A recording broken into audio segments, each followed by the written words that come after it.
Boa noite a Olá, todos. malta toda. espero que estejam bem, que já tenham jantado, ou se estiverem a jantar, que a gente esteja a ser boa companhia. Pedimos desculpa por estes pequenos percalços de início e gostaríamos de dar agora início às respostas das vossas questões. Provavelmente nós temos aqui algumas questões na gaveta que gostaríamos só de as consultar caso vocês não tenham questões imediatas. Podem lançar questões, está aberto. Olha, eu aproveito para dizer olá aqui à malta toda e assinalar aqui uma ou duas situações, que é o Rui Soares estar a dizer que eu não tenho jeito nenhum para lives. Pronto, eu estou feito para estar atrás da câmara e não para a frente. O Luís Braga Simões diz para eu tirar o capacete, não consigo, estou com frio nas orelhas, estou aqui numa janela para conseguir ter rede decente para conseguir fazer isto. E o André Boto diz que o António tem uma Sony e o Gonçalo tinha outra coisa. Pois é, verdade, estou com o telemóvel, porque a minha religião não me permitiu poder trazer o computador. Está aqui a Sony, mas não a estou a utilizar. Portanto, falando, olha, a Sara já está aqui com uma questão. A Sara Carreira pergunta: como é que a gente se conheceu? Opa, nós não queremos contar essa história. Envolve muito vinho, muita... Não envolve nada. Não envolve nada desses estupefacientes, que eu me lembro. Quer dizer, aquilo foi numa festa.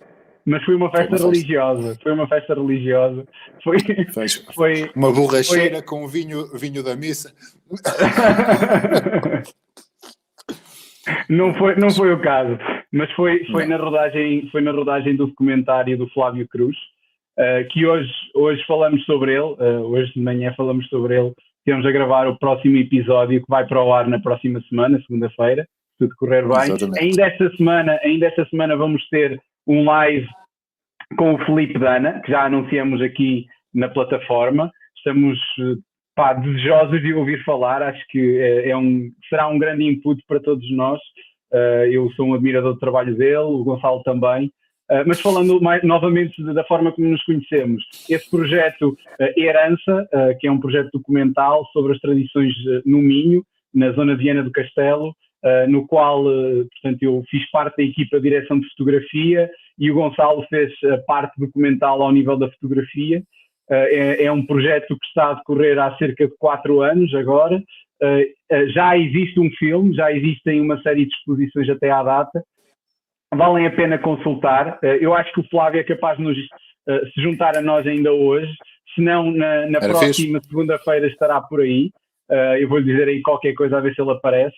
Vou aproveitar um momento de rara beleza. Tem aqui um gato zarulho. Deixa eu ficar mais tempo em plano, que gatos traz sempre gente. Era fixe que ele olhasse em frente, mas ele não consegue. É o Léo. Ok. Temos aqui já vai ser o meu companheiro. Temos uma questão objetiva do Rui Soares. O fotógrafo e o videógrafo combinam o vosso estilo naturalmente. Encontram-se a meio? Desculpem. Esqueci de ler o ou. Novamente, o fotógrafo e o videógrafo combinam ou o vosso estilo naturalmente encontram-se a meio. Pois, no caso... Estou mais confuso do que estava antes da pergunta. Mas tentar, é o Rui, que é meu irmão de coração, por isso eu posso o que eu acho que ele pergunta é basicamente se nós estamos a meio do fotógrafo e do videógrafo, se nos encontramos a meio ou se somos mais tendenciosos por um dos lados. Não sei se quer responder a isso. Eu posso responder. Eu faço alguma coisa de vídeo, mas é muito residual. Acho que o bom disto, e que eu acho que há uma coisa que é muito importante, que é nós, de alguma forma, sabermos muito bem de onde é que vimos e para onde é que vamos, não é?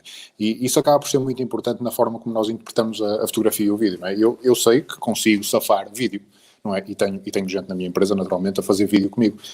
Mas como sei que sou melhor a fazer fotografia do que vídeo, o que não quer dizer que eu faça boa fotografia, acabo por conseguir chegar a um momento em que de facto prefiro delegar essa situação do que propriamente estar a produzir eu o vídeo, não é? E neste caso, trabalho muitas vezes contigo, como tu sabes, e e acabamos por criar aqui uma sinergia porreira, porque conseguimos ter uma dinâmica de trabalho muito interessante e conseguimos criar coisas completamente distintas, conseguimos se calhar estarmos os dois completamente focados só naquela área, porque não nos estamos a pensar em atropelar na questão do vídeo da fotografia. Tu também fazes fotografia, na verdade, não é? Sim.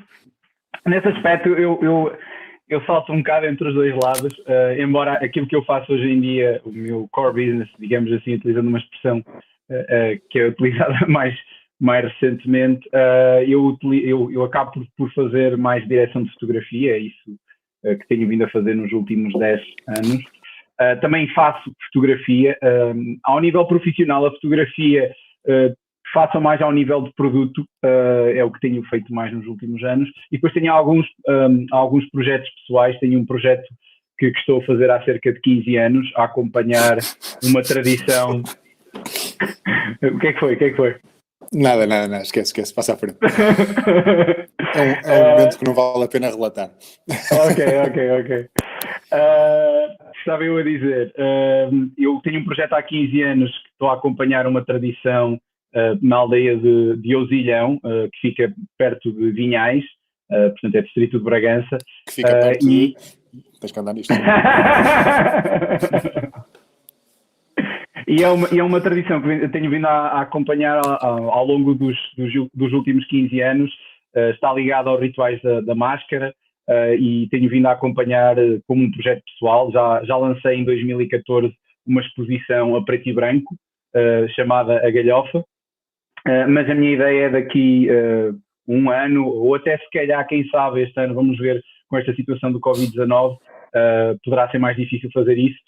Mas estou a pensar de facto em pôr cá fora ou uma exposição, ou até quem sabe uma exposição e um livro. Muito bem. Ora, vamos ver aqui, temos mais questões. Pergunta-nos o Pedro Sarmento Costa, o que acham da nova Canon Mirrorless R5?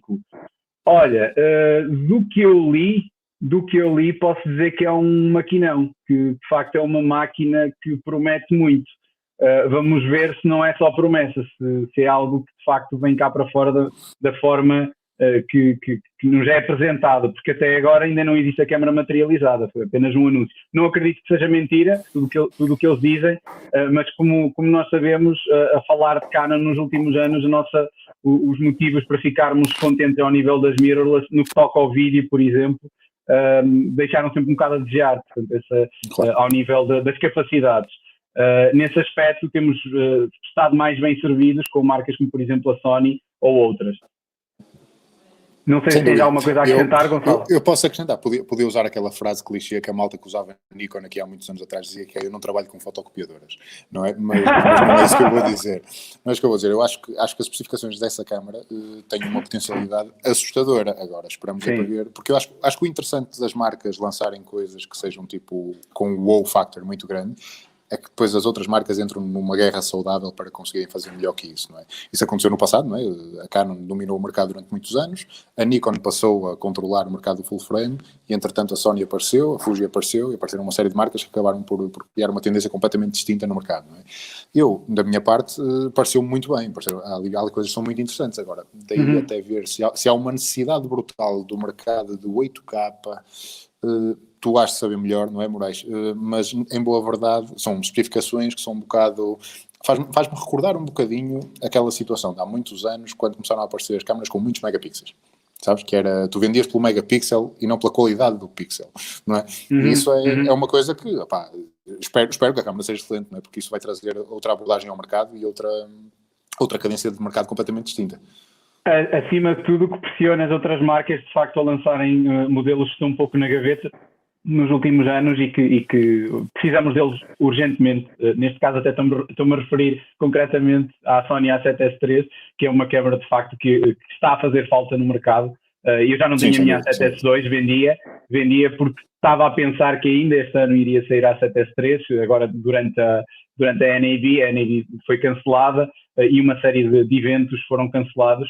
Ainda temos a IBC, pelos vistos, acho que ainda não foi oficialmente cancelada, já se fala alguma coisa em relação a isso, mas o que pode sempre acontecer é haver eventos live, portanto, streaming de lançamento de novos equipamentos. Espero que este anúncio por parte da Canon faça com que a concorrência seja uma concorrência saudável e, acima de tudo, que apareçam novos produtos no mercado a preços também competitivos, não só que sejam equipamentos de facto que respondam a uma série de necessidades, mas que também consigam ser competitivas ao nível do preço. Estão aqui a fazer mais questões. Olha, o Flávio já apareceu, está connosco. Diz ele: Moraes e Delgado juntos o melhor de dois mundos, o melhor do vídeo e o melhor da fotografia. Não, há melhor. Eu podia fazer tantas piadas, mas não vou fazer por respeito a ti, Moraes, eu não vou fazer essas piadas. Não é que eu tenha muito, mas tento mas podes fazer nem mesmo, eu não me importo. É melhor não fazer, senão depois a Vanessa vem ter comigo e dá-me nas orelhas. Passamos à frente, então. Voltando ao que realmente importa. Temos aqui o João Almeida, mas é mesmo preciso fazer uma opção entre um e outro? Está-se a referir a nós ou entre uma profissão e a outra? Assim, na dúvida eu optava que me escolhessem a mim, mas falando de câmaras fotográficas... Falando de câmaras fotográficas e de vídeo e das duas componentes e do que é que pode ser interessante, claro. Eu acho que é ótimo nós desenvolvermos as nossas apetências e acho que é excelente nós também dominarmos de alguma forma um bocadinho de tudo, não é? Mas temos de ter sempre a consciência que vamos ser melhores numa coisa que noutra, não é? Eu também já tenho videoclipes feitos, já tenho algum controle no que toca à captação de vídeo, mas tenho noção, como o Moraes disse bem, que não é o meu core business e que é uma situação que eu sei que é, se calhar funciona melhor como diretor de fotografia, que é o trabalho do Moraes, do que propriamente como cameraman ou operador de câmera, não é? Acho que é ótimo nós conseguirmos desenvolver um bocadinho de tudo, até porque há projetos que se tornam giríssimos por causa da questão multimédia, há momentos que merecem ser filmados e que devem fazer parte dos nossos trabalhos, e há montes de fotógrafos, fotojornalistas, videógrafos a fazerem uma mistura dos dois e a fazerem trabalhos absolutamente fabulosos. Eu acho que não há uma necessidade de nos limitarmos. Eu acho que é sempre péssimo nós limitarmos de alguma forma a nível criativo. Não digo a nível de material, porque acho que no material até é bom um gajo às vezes limitar-se, mas no que toca à criatividade e a desenvolver apetências que não só a fotografia, acho ótimo. Por exemplo, eu adoro escrever e escrevo grande parte dos meus trabalhos. Se calhar conseguia viver sem um ou sem o outro, não é? Mas tendencialmente acho que é bom também nós desenvolvermos um bocadinho disso. Sim, já agora, fala-nos um bocadinho sobre essa questão de tu escreveres, agora começaste, já o faz há algum tempo, não é?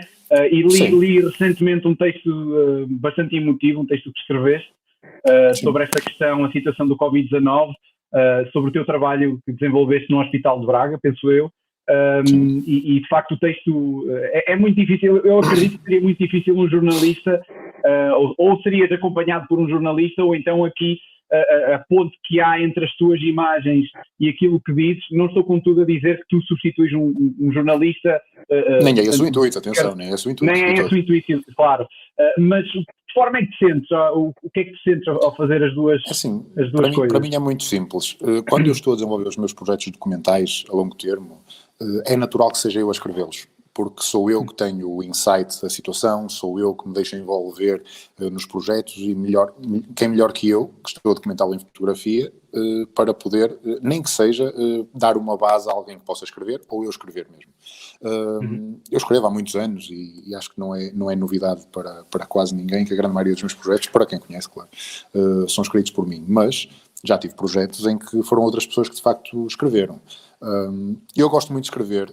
Em relação ao trabalho do hospital, nunca foi o intuito de desvalorizar o trabalho da jornalista que foi comigo, que fez um bom trabalho. Eu acho é que, como é que tenho de explicar? No sentido jornalístico da coisa, temos que ser muito mais assertivos, não devemos, tendencialmente não somos tão emocionais, por assim dizer. E eu sou uma pessoa que se gosta de deixar levar um bocadinho mais pela parte emocional da coisa e tentar transmitir isso com as minhas fotografias e que haja uma nuance de escrita para poder também, para poder chegar um bocadinho mais à frente. Neste caso, eu senti essa necessidade porque o trabalho que saiu no Jornal Notícias, que estava super informativo, super interessante, eu queria mais daquilo, ou seja, eu cheguei a casa e explorei um bocadinho mais daquilo, não foi apenas só aquela reportagem momentânea, mas sim todo um projeto à volta disto, que é uma coisa que eu estou a desenvolver ainda, que não terminarei já, certamente, mas acho que é importante nós desenvolvermos um bocadinho as coisas, para também podermos dar um bocadinho o nosso lado. Eu acho que um fotojornalista não deve escolher um lado, mas acaba sempre por mostrar uma faceta das situações, não é? Nunca consegue mostrar o todo.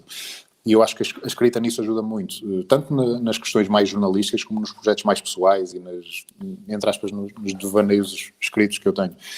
Porque gosto muito de escrever para a minha fotografia e fotografar para a minha escrita. Claro que certamente não consigo fazer as duas coisas ao mesmo nível, por assim dizer, mas acho que, pronto, que se complementam de uma forma relativamente interessante e acho que é uma abordagem que toda a gente devia experimentar, percebes? Ainda aqui não vai há muito tempo. Eu estive a dar um workshop de narrativas visuais, que é uma coisa que eu me sinto relativamente à vontade para falar. E uma das coisas que eu motivei alguns alunos foi a escreverem e a deixarem-se seduzir pela escrita, porque pode ser interessante para transmitirem um bocadinho do que as fotografias às vezes não conseguem, não é? Eu nunca digo para justificarmos más fotografias com boa escrita, porque isso acontece tanto que até se torna assustador, mas digo para tornarmos aquilo num complemento. Eu, por exemplo, tenho uma aluna que por acaso é enfermeira e está na linha da frente em relação ao combate ao Covid, que escreve muito e que tem um grupo de leitura, e a senhora tem 60 e qualquer coisa anos, já agora se a Isabel estiver a ouvir, um beijinho para ela, e ela fez um trabalho muito interessante do ponto de vista da narrativa visual, precisamente por isso, porque ela diz que escreve muito e foi atrás de transparecer as emoções que tinha na escrita com a parte criativa que é a fotografia.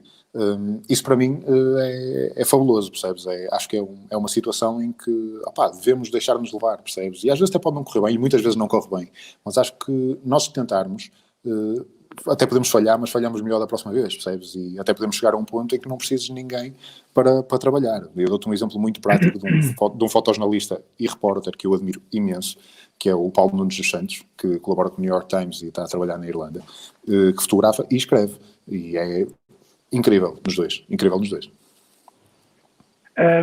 Diz-me uma coisa.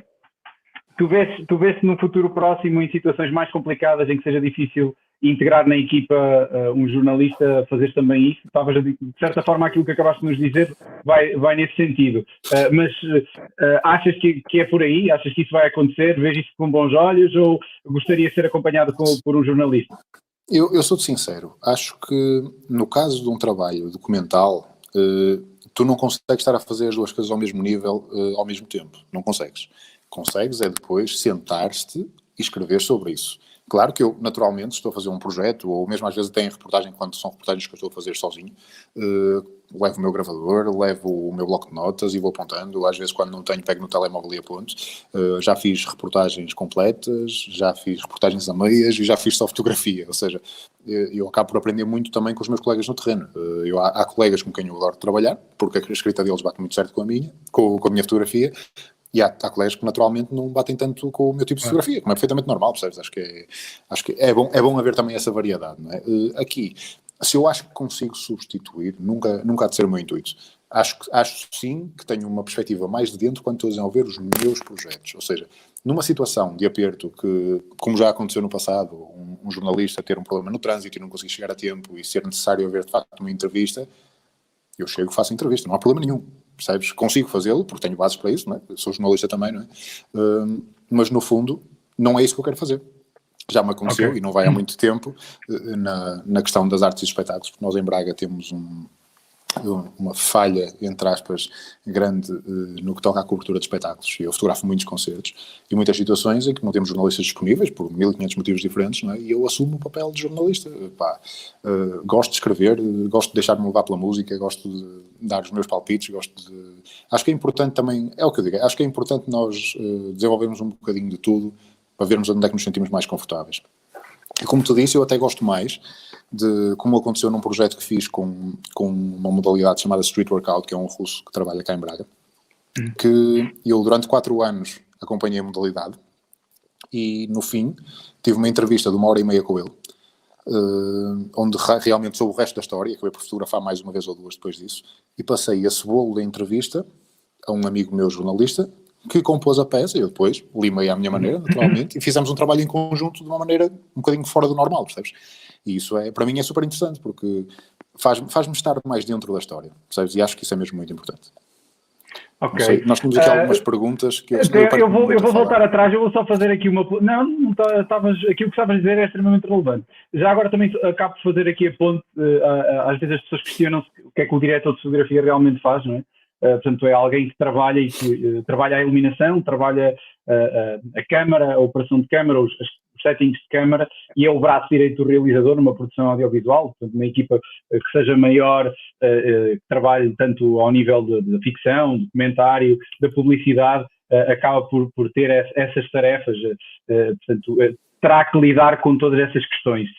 É interessante, muitas das vezes, e em Portugal acontece muito isso, e acho que tem a ver pura e simplesmente com a nossa escola de cinema, que acaba por ser uma escola que dá muita relevância ao realizador e a equipa, de certa forma, fica na sua sombra.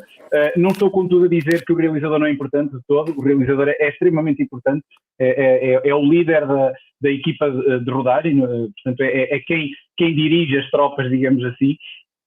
O diretor de fotografia é o braço direito, ou seja, de certa forma é quem torna visível as ideias do realizador. Portanto, o realizador idealiza, o diretor de fotografia acaba por materializar de forma visual essas ideias. E é interessante, também questionam muitas vezes e acabam por apresentar-me em situações em que estou com amigos, está aqui o meu amigo realizador.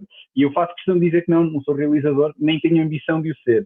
De facto, aquilo que eu... Mas já realizaste? Já o fiz em projetos mais independentes. Mas gostaste da experiência? Gostei, mas não é isso que eu me vejo a fazer. Olha, dou-te um exemplo de um projeto que fiz, um projeto pessoal que fiz com o meu primo em 2013, salvo erro, que é um vídeo que está no YouTube, é um vídeo motivacional para maratonistas, chama-se Chegar aos 42 km. E foi um filme que me deu foi um filme que me deu imenso gosto de fazer na altura. Correste a maratona, não? Praticamente a correr atrás dele de Steadicam foi complicado. Foi complicado, mas foi filmado em Trás-os-Montes e ali na região da Sanabria também, do Parque Natural Montezinho e Sanabria, e deu-me um gozo espetacular, principalmente porque estava a mostrar, acho que uma zona do país que é pouco conhecida, e porque estava a fazê-lo na minha terra, eu sou de Bragança, portanto adorei fazer esse projeto. Se me vejo a realizar outros projetos, provavelmente sim, a fazer projetos mais independentes, sim, e algo mais experimental, digamos assim, mas não é essa a minha ambição de todo. Aquilo que eu quero fazer mesmo é a direção de fotografia e sinto-me bem a fazer isso. E por isso mesmo estava eu a dizer, eu acredito no papel do realizador e todas as pessoas que integram uma equipa de filmagem. Portanto, eu dou muito valor às pessoas que estão abaixo de mim hierarquicamente, o chefe eletricista, ou gaffer também chamado normalmente, os assistentes de iluminação e por aí adiante. Todas essas pessoas, os maquinistas, desculpem, há aqui uma série, se eu começar a falar, tenho que falar em todos, depois o pessoal fica chateado. Mas de facto, respeito todos eles e são importantíssimos, são tão ou mais importantes para mim que quem esteja acima de mim. Sim, porque eu acho que também no vídeo não consegues fazer nada, exatamente. Eu acho que claro, e numa equipa grande, com projetos grandes, isso é extremamente necessário. No teu caso, eu acho que com a questão do jornalista, não vou dizer que é o mesmo, mas acaba por haver aqui algum paralelismo, daí eu falar nas duas vertentes. Não é o mesmo, ou seja, tu não tens uma necessidade tão grande de teres, no fotojornalismo, de teres tantos assistentes e tanta gente numa equipa, mas é importante tu conseguires trabalhar com algumas pessoas com que te identifiques e que percebas que estão a remar todos para o mesmo lado. Digo isto no sentido de tu, por exemplo, se vais fazer um projeto no estrangeiro, se vais fazer um projeto numa zona mais complicada onde precisas de um tradutor, convém teres um fixer, não é? Não vais para lá, ao Deus dará, e chegas lá, claro. Como se diz em bom português, esbardalhas estão comprido, não é? Também não é a ideia, não é? E eu acho que, de facto, diz, desculpa. Sim, continua. Eu só estou aqui a olhar às perguntas de lado para irmos para as próximas questões. Sim, eu acho que, na verdade, é importante nós termos uma equipa em quem possamos confiar. E eu, como tu sabes e bem, tenho alguns projetos em que é simultânea a questão do vídeo e da fotografia e acabo por delegar a parte do vídeo a pessoas que eu de facto confio e que compreendam a minha linguagem fotográfica e que eu compreendo e que aceite e que sinta que faça sentido no projeto que eu estou a embarcar. Ter no vídeo, não é? Ou seja, nunca será uma situação de arranjar um gajo para o desenrasco, não é? Isso não pode acontecer em nada, não é? Quando uma pessoa se profissionaliza em alguma coisa, acho que de facto tem que ter esse cuidado e tem que ter o discernimento de perceber que os clientes têm que ter um resultado o melhor possível no momento, não Olha, não sei se vou queres aqui, acrescentar alguma coisa, vamos perguntas. focar aqui. Não, vamos passar para uma próxima. Acho que acabamos por conseguir fazer uma súmula do que é que pensamos em relação a isso. Estava aqui a olhar. Ora bem. Tens de ser tu a controlar as perguntas aqui no telemóvel. Sim. Patino um bocadinho. Ora bem, dizem-me aqui, que características gostavam de ver numa futura máquina que não existe em nenhum modelo atual, tanto para a fotografia como para o vídeo? Eu gostava que tirasse cafés.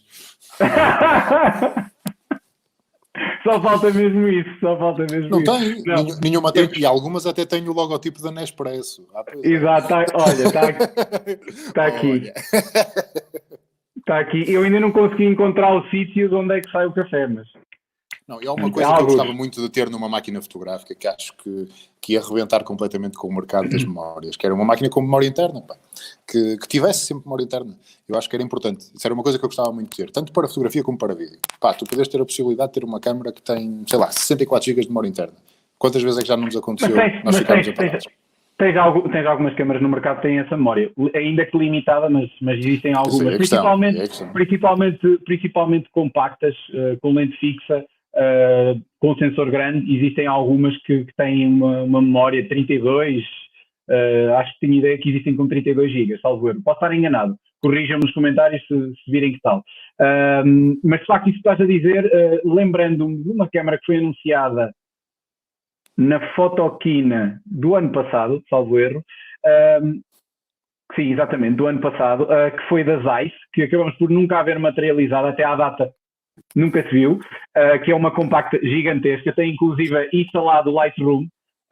Essa câmera, sei, é espetacular o conceito disso. Exato, essa câmera lembro-me que tinha qualquer coisa assim no género, o X1Z, é uma coisa assim no género. Com uma 35 fixa, F2.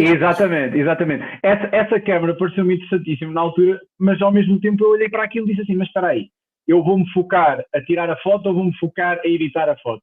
É que, para mim, sinceramente, ter as coisas separadas, não é? Ter a câmara e ter o portátil de onde faço a edição portátil ou outro tipo de dispositivo que utilizo para editar aquilo que estou a fazer, para mim é fulcral. Eu ter as duas coisas juntas, ok, pode ajudar em alguns trabalhos, de facto, em que não há tempo para, digamos, ter esse tempo de ir para o computador, mas sinceramente juntar as duas coisas, sem experimentar, para mim faz muita confusão. Não sei o que é que tu achas disso. É o futuro, não é? Eu, se calhar, se tivesse um sistema suficientemente bom de edição na minha máquina, não é? Ou num dispositivo, quer dizer, não na máquina, falamos na máquina só. Se eu tivesse um sistema de edição suficientemente bom, que eu percebesse que os ajustes básicos que eu conseguiria dar seriam mais suficientes para eu conseguir enviar para as agências, para as revistas e para os jornais, se calhar poupava muito tempo, não é? Porque depois é uma questão de mecanismo. A grande diferença aqui é que nós estamos habituados a ter esse workflow, não é? Que é tirar do computador, tirar da câmara fotográfica, passar para o computador e do computador enviar para onde tivermos que enviar. Se de facto tivéssemos alguma coisa que nos resolvesse esse problema, se calhar era um bocadinho diferente do mecanismo de trabalho, não é? Aliás, tu vês muito a acontecer, não é? Cada vez mais, principalmente até através do sistema Sony, porque não é preciso hardware externo, haver a transferência de imagens só com o router no bolso para estar a entrar em direto, que era uma coisa que já acontecia com outras marcas, mas com um add-on de hardware, que são os WFTs e essas coisas, que custam 700 ou 800 euros, para poder estar a enviar em direto o trabalho. Por exemplo, quando estive nos Coletes Amarelos em Paris, um dos meus amigos que lá estava, o Ian Langston, que é fotógrafo da EPA, da European Press Photo Agency, para quem não conhece, estava a enviar direto para a sede das fotografias e eu tinha que parar a maioria das coisas para enviar as fotos. Por isso acaba por ser um bocadinho diferente. Ou seja, o mecanismo de trabalho acaba por ser diferente. Isto, no caso dele, ele teria uma equipa e alguém disponível para lhe editar as fotos, para meter as fotos na linha, etc, etc. Claro. Quando estás a trabalhar sozinho, quanto mais facilitismos tiveres, melhor, não é? Ou seja, isto já evoluiu muito, não é? Ou seja, nós agora temos acesso a um telemóvel que, se calhar, grande parte dos telemóveis já conseguem fazer uma edição de imagem suficiente para conseguirmos enviar as coisas, a transmissão de dados já é boa. Agora, há sempre um passo à frente, não é? Há sempre algo melhor a aparecer. Agora, o que é que eu gostava que aparecesse realmente numa câmera? Pá, não faço ideia. Sei o que é que eu gostava a nível de objetivos. De ter uma 28-50 1.4 e mais nada. Não pedes pouco. Olha, sim, gostava de ter um objetivo assim. Não é? Sim, certo. eu também adoraria ter um 24-105 f2 para vídeo, portanto, ficaria extremamente contente. Que não tivesse este tamanho. Sabes como é que são os objetivos de cinema? São sempre um pouco maiores. Tem a ver com, o André Henriques Henriques fala daqui de uma situação engraçada que é: ias editar fotos num mini ecrã da máquina? Pá, depende muito da finalidade do que estava a fazer. Por exemplo, tu se estiveres em desporto a fotografar em direto e a enviar a correr, peço desculpa, não tens provavelmente tempo para andar a fazer zoom nas fotografias todas. Se tu tens a garantia, como eu tenho no meu sistema, de que as imagens de facto estão nítidas e que está tudo focado no que eu quero, porque felizmente isso já deixou de me acontecer quando deixei de usar Nikon e passei para a Sony, eu não tenho tempo de andar a fazer super zooms em tudo e tudo ao milímetro, claro. Porque as imagens são para alimentar os online no imediato. Se calhar, se eu tiver uma câmera, como já há alguns sistemas de câmaras, consegues fazer pequenos crops e enviar e não sei o quê, como acontece na Sony também, com este Transparent Tag que existe, isso facilita-nos o processo em muito. Agora, se editar uma imagem para uma entrega a um cliente que precisa de uma imagem cuidada, se vou editar numa câmera, claro que não, né? Como é lógico, mas de facto acho que é bom haver essa possibilidade. Mas posso dizer que ao nível da comunicação nas redes sociais, eu acho que é importantíssima a possibilidade de o poder fazer no telemóvel, não é? Eu costumo utilizar muito, principalmente para fotografias de making of, para a minha produtora, para a Golpe Filmes, e para trabalho, portanto, para o meu próprio Instagram, em que faço imagens, portanto, com as minhas câmaras, e envio para o telemóvel e faço a edição através do Lightroom ou de outro software qualquer que tenha a conta no telemóvel. E posso dizer que eu acho isso muito interessante, para além da capacidade de poder automaticamente fazer um backup, ou seja, tenho a imagem que gostei está na câmara, tenho no telemóvel já editada e fiz um backup para a cloud com, digamos, um negativo. Para além disso, ainda tenho a edição. Isso, por um lado, eu há pouco estava a dizer, estava a ser um bocadinho extremista, mas de facto pode haver uma utilidade. Não vejo tanta utilidade, parece-me a mim aquela máquina da Zeiss, é uma máquina muito de nicho, parece-me a mim, uma câmara fotográfica de nicho, mas pronto, também ao preço que ela irá custar, de certeza absoluta que vai ser de nicho. Mas continuando, temos aqui mais questões muito interessantes. Deixa-me vir aqui a ver se eu gosto desta tua faceta de apresentador de televisão. Tu és o Jorge Gabriel da fotografia. Estou a curtir. Meu Deus. Pronto, ok. Se és o Fernando Mendes, se preferires ser o Fernando Mendes, eu vejo ser o Fernando Mendes. Falta-me um bocadinho de largura para ser já o Fernando faltou Mendes. Mais. Dá-lhe mais uma semaninha de quarentena que tu vais ver. Olha, falando aqui, a Sara Carreira diz: se só fizermos trabalho documental, que eu me lembro assim até à data, os dois juntos, de facto, só trabalho documental, não me lembro. Quer dizer, fizemos aquele trabalho comercial, mas acabou por ser também documental, de certa forma. Sim. Por acaso ainda não nos encontramos num trabalho ainda assim mais criativo, mas quem sabe, não é? Até o dia. Exatamente. Estamos sempre abertos a sugestões. Chamem-nos aos dois para trabalhar no mesmo projeto. Contratem-nos, por favor. Está feito no noite e nós precisamos de trabalho. Exatamente. Ora bem, ao nível das características, deixa-me só dizer, porque falaste tu e acabei por não falar em relação a isso. Ao nível das características das câmaras, eu pessoalmente tenho também dificuldade de dizer qual a característica, mas vou-te dizer que nós estamos tão próximos, mas tão próximos da câmara perfeita, vai ser muito, mas mesmo muito complicado as marcas continuarem a vender câmaras. Mas não era isso que um gajo dizia há 10 anos atrás, ou há 15?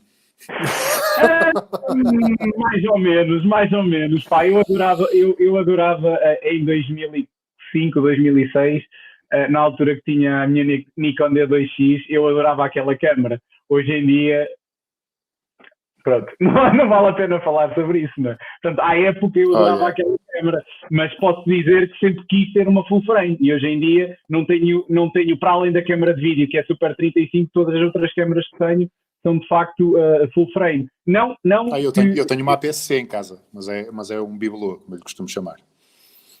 Qual é que é já agora?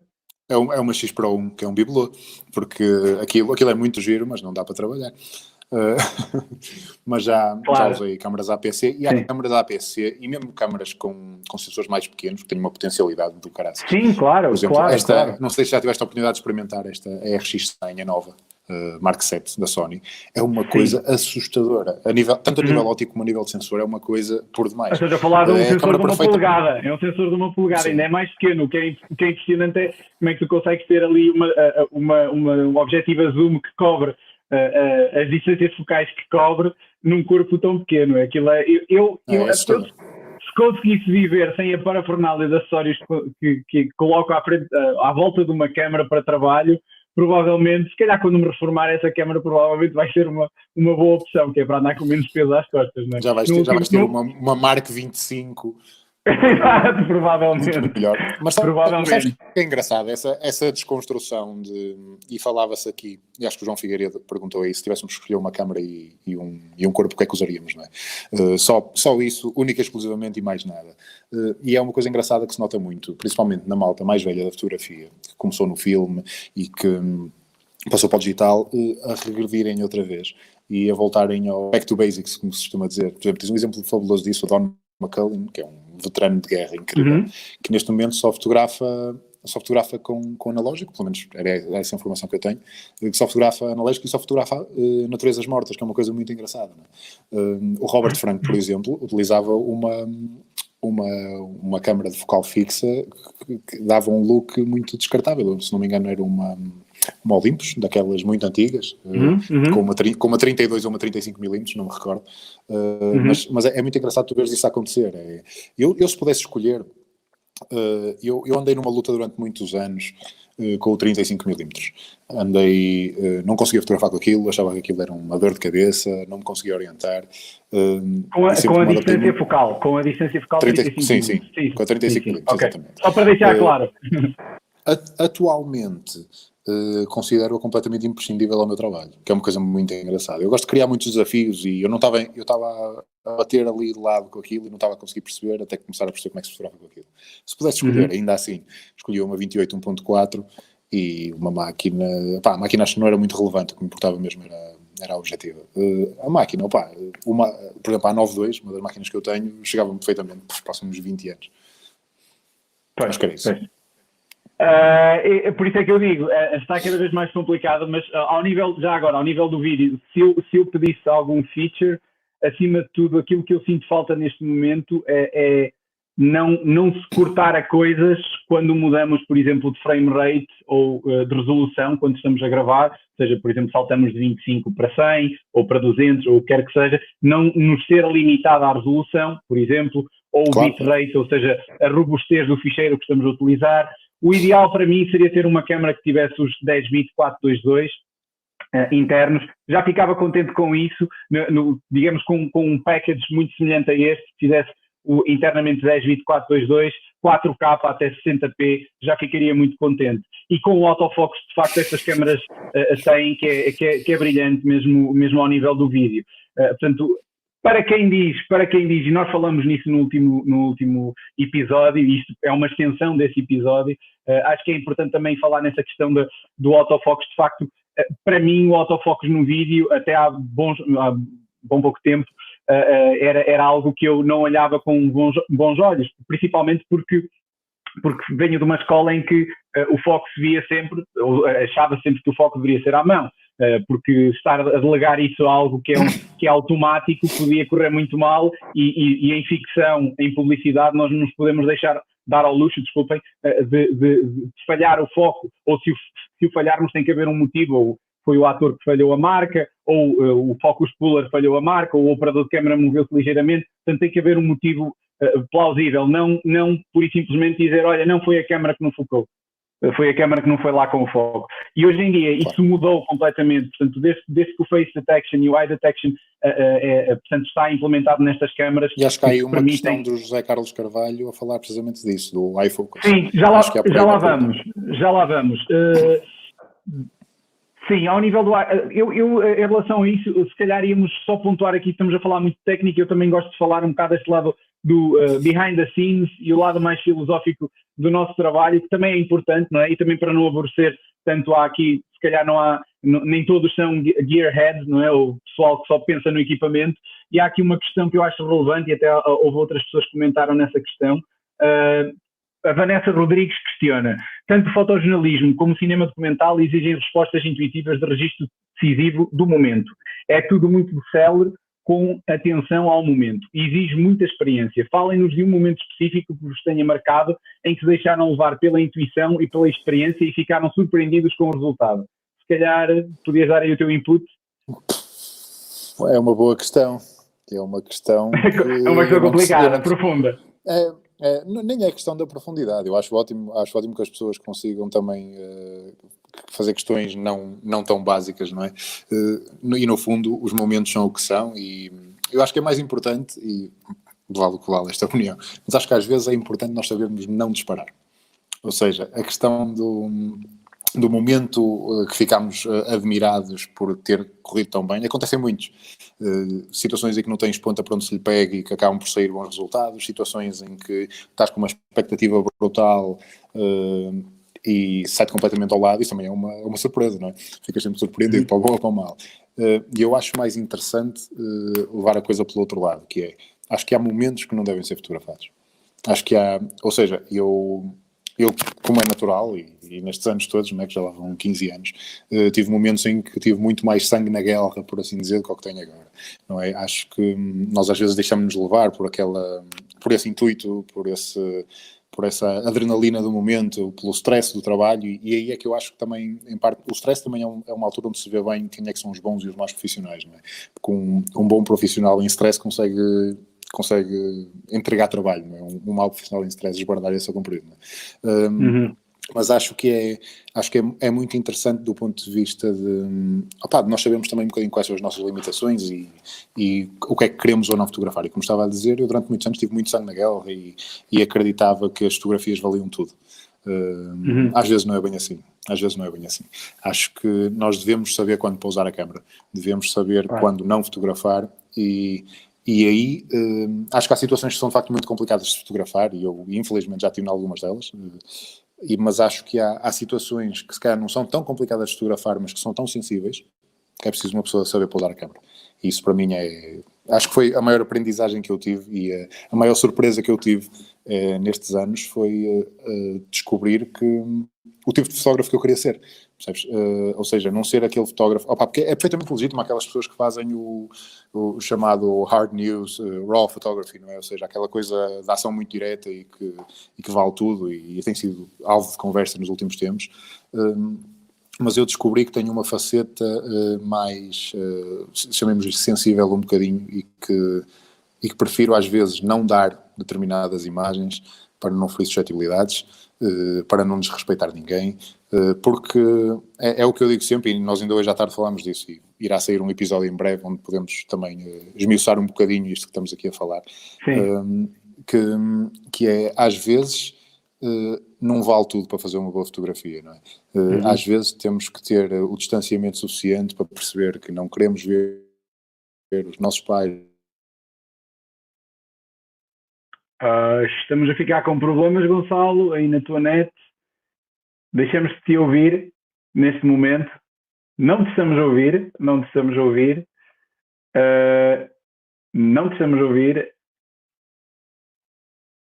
É aquelas coisas do direto. Muito provavelmente vais ter que sair e voltar a entrar, ok? O Gonçalo deixa-nos por breves momentos. Eu vou tentar dar um pouco de continuidade àquilo que o Gonçalo estava a falar.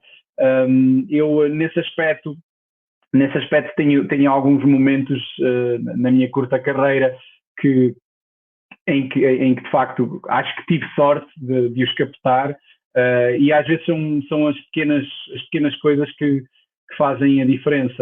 Eu lembro-me de um momento que foi no documentário da Vanessa Rodrigues, o documentário sobre a imigração portuguesa no Brasil, no Rio de Janeiro em particular, o Batismo de Terra, esse é o nome desse documentário.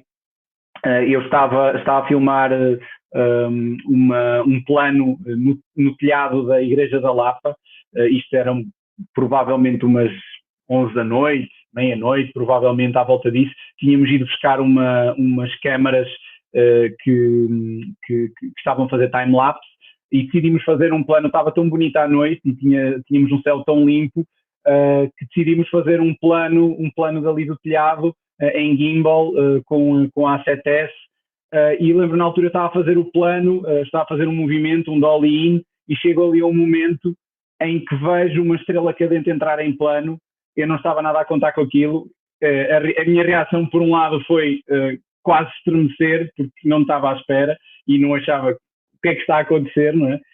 Mas depois, por outro lado, havia o meu lado mais pragmático a dizer: não tremas, senão estragas o plano. E continuei e acabei por ter, e o plano está no filme. É um plano, provavelmente é um pormenor que só eu e a realizadora e os que pertenceram à equipa, o Rodrigo Borges, é que poderão aperceber-se, na altura sabem, porque estavam lá presentes, provavelmente lembram-se bem desta situação. Já agora, se eles estiverem por aí, obrigado por estarem a ver-nos. Entretanto, eu estou à espera que o Gonçalo entre. Se calhar vou dando aqui a resposta a mais algumas questões. Esta foi uma das histórias, há muitas mais. Mas, de facto, esses pequenos momentos às vezes mudam a rodagem. Ora bem, temos aqui o João Ferreira de Figueiredo a perguntar: diga-me qual a vossa Desert Island Camera? Só podiam ter uma máquina e uma lente, e os motivos? Pode ser? Ora bem, já temos Gonçalo entre nós. Gonçalo. Alô? Pronto, eu contei uma história, não ouviste, não foi história de bolinha, não foi por isso que foste embora. Pronto, já está contada. De cavalos. Não vamos voltar atrás. Não tinha anões de cavalos. Não vamos voltar atrás. Estava a responder, ia responder a uma questão do João Ferreira de Figueiredo, esse nosso compincha que gosta sempre de mandar umas bocas, e faz aqui uma questão como só ele poderia fazer, que é: digam-me qual a vossa Desert Island Camera, que só podiam ter uma máquina e uma lente, e os motivos. Pode ser. Há pouco... Alô? Ok. Estás a ouvir? Alô, eu estou a ouvir. Ok. Há pouco tu tinhas falado que a 28 e uma Alpha 92, não é? Eu não tinha dito, mas de facto para mim é a câmera que ainda não existe. Eu disse há pouco que estamos muito próximos da câmera perfeita, mas para mim eu ponho toda o assador, toda a carne no assador em relação à 7S3. Portanto, espero que a 7S3, quando saia, seja aquilo que eu gostava que a Alpha 92 fosse. Portanto, a Alpha 92 é uma excelente câmera para fotojornalismo, mas eu gostava que fosse também uma excelente câmera para vídeo, ao nível dos picture profiles e da robustez dos ficheiros vídeo. Não deixa de ser uma câmera que faz vídeo e faz relativamente bem, mas para o tipo de trabalho que eu faço, fica um bocadinho aquém daquilo que eu gostaria de fazer, e para o tipo de pós-produção que eu faço aos ficheiros que filmo. Depois temos mais algumas questões. Pergunta-nos José Carlos Carvalho: olá António Gonçalo, uma dúvida, a A7 III tem um sistema de foco nos olhos que a Alpha 92 tem? O que é que queres dizer isso? Daquilo que eu sei, acho que é da Alpha 9, certo? Não é da Alpha 92. Da Alpha 9, sim. Exatamente. É um sistema que é muito bom, mas não é igual ao da A92. Eu tenho uma A7 III também, e gosto muito da câmara. É uma câmara que é muito mais mecânica do que a A9 ou a A92.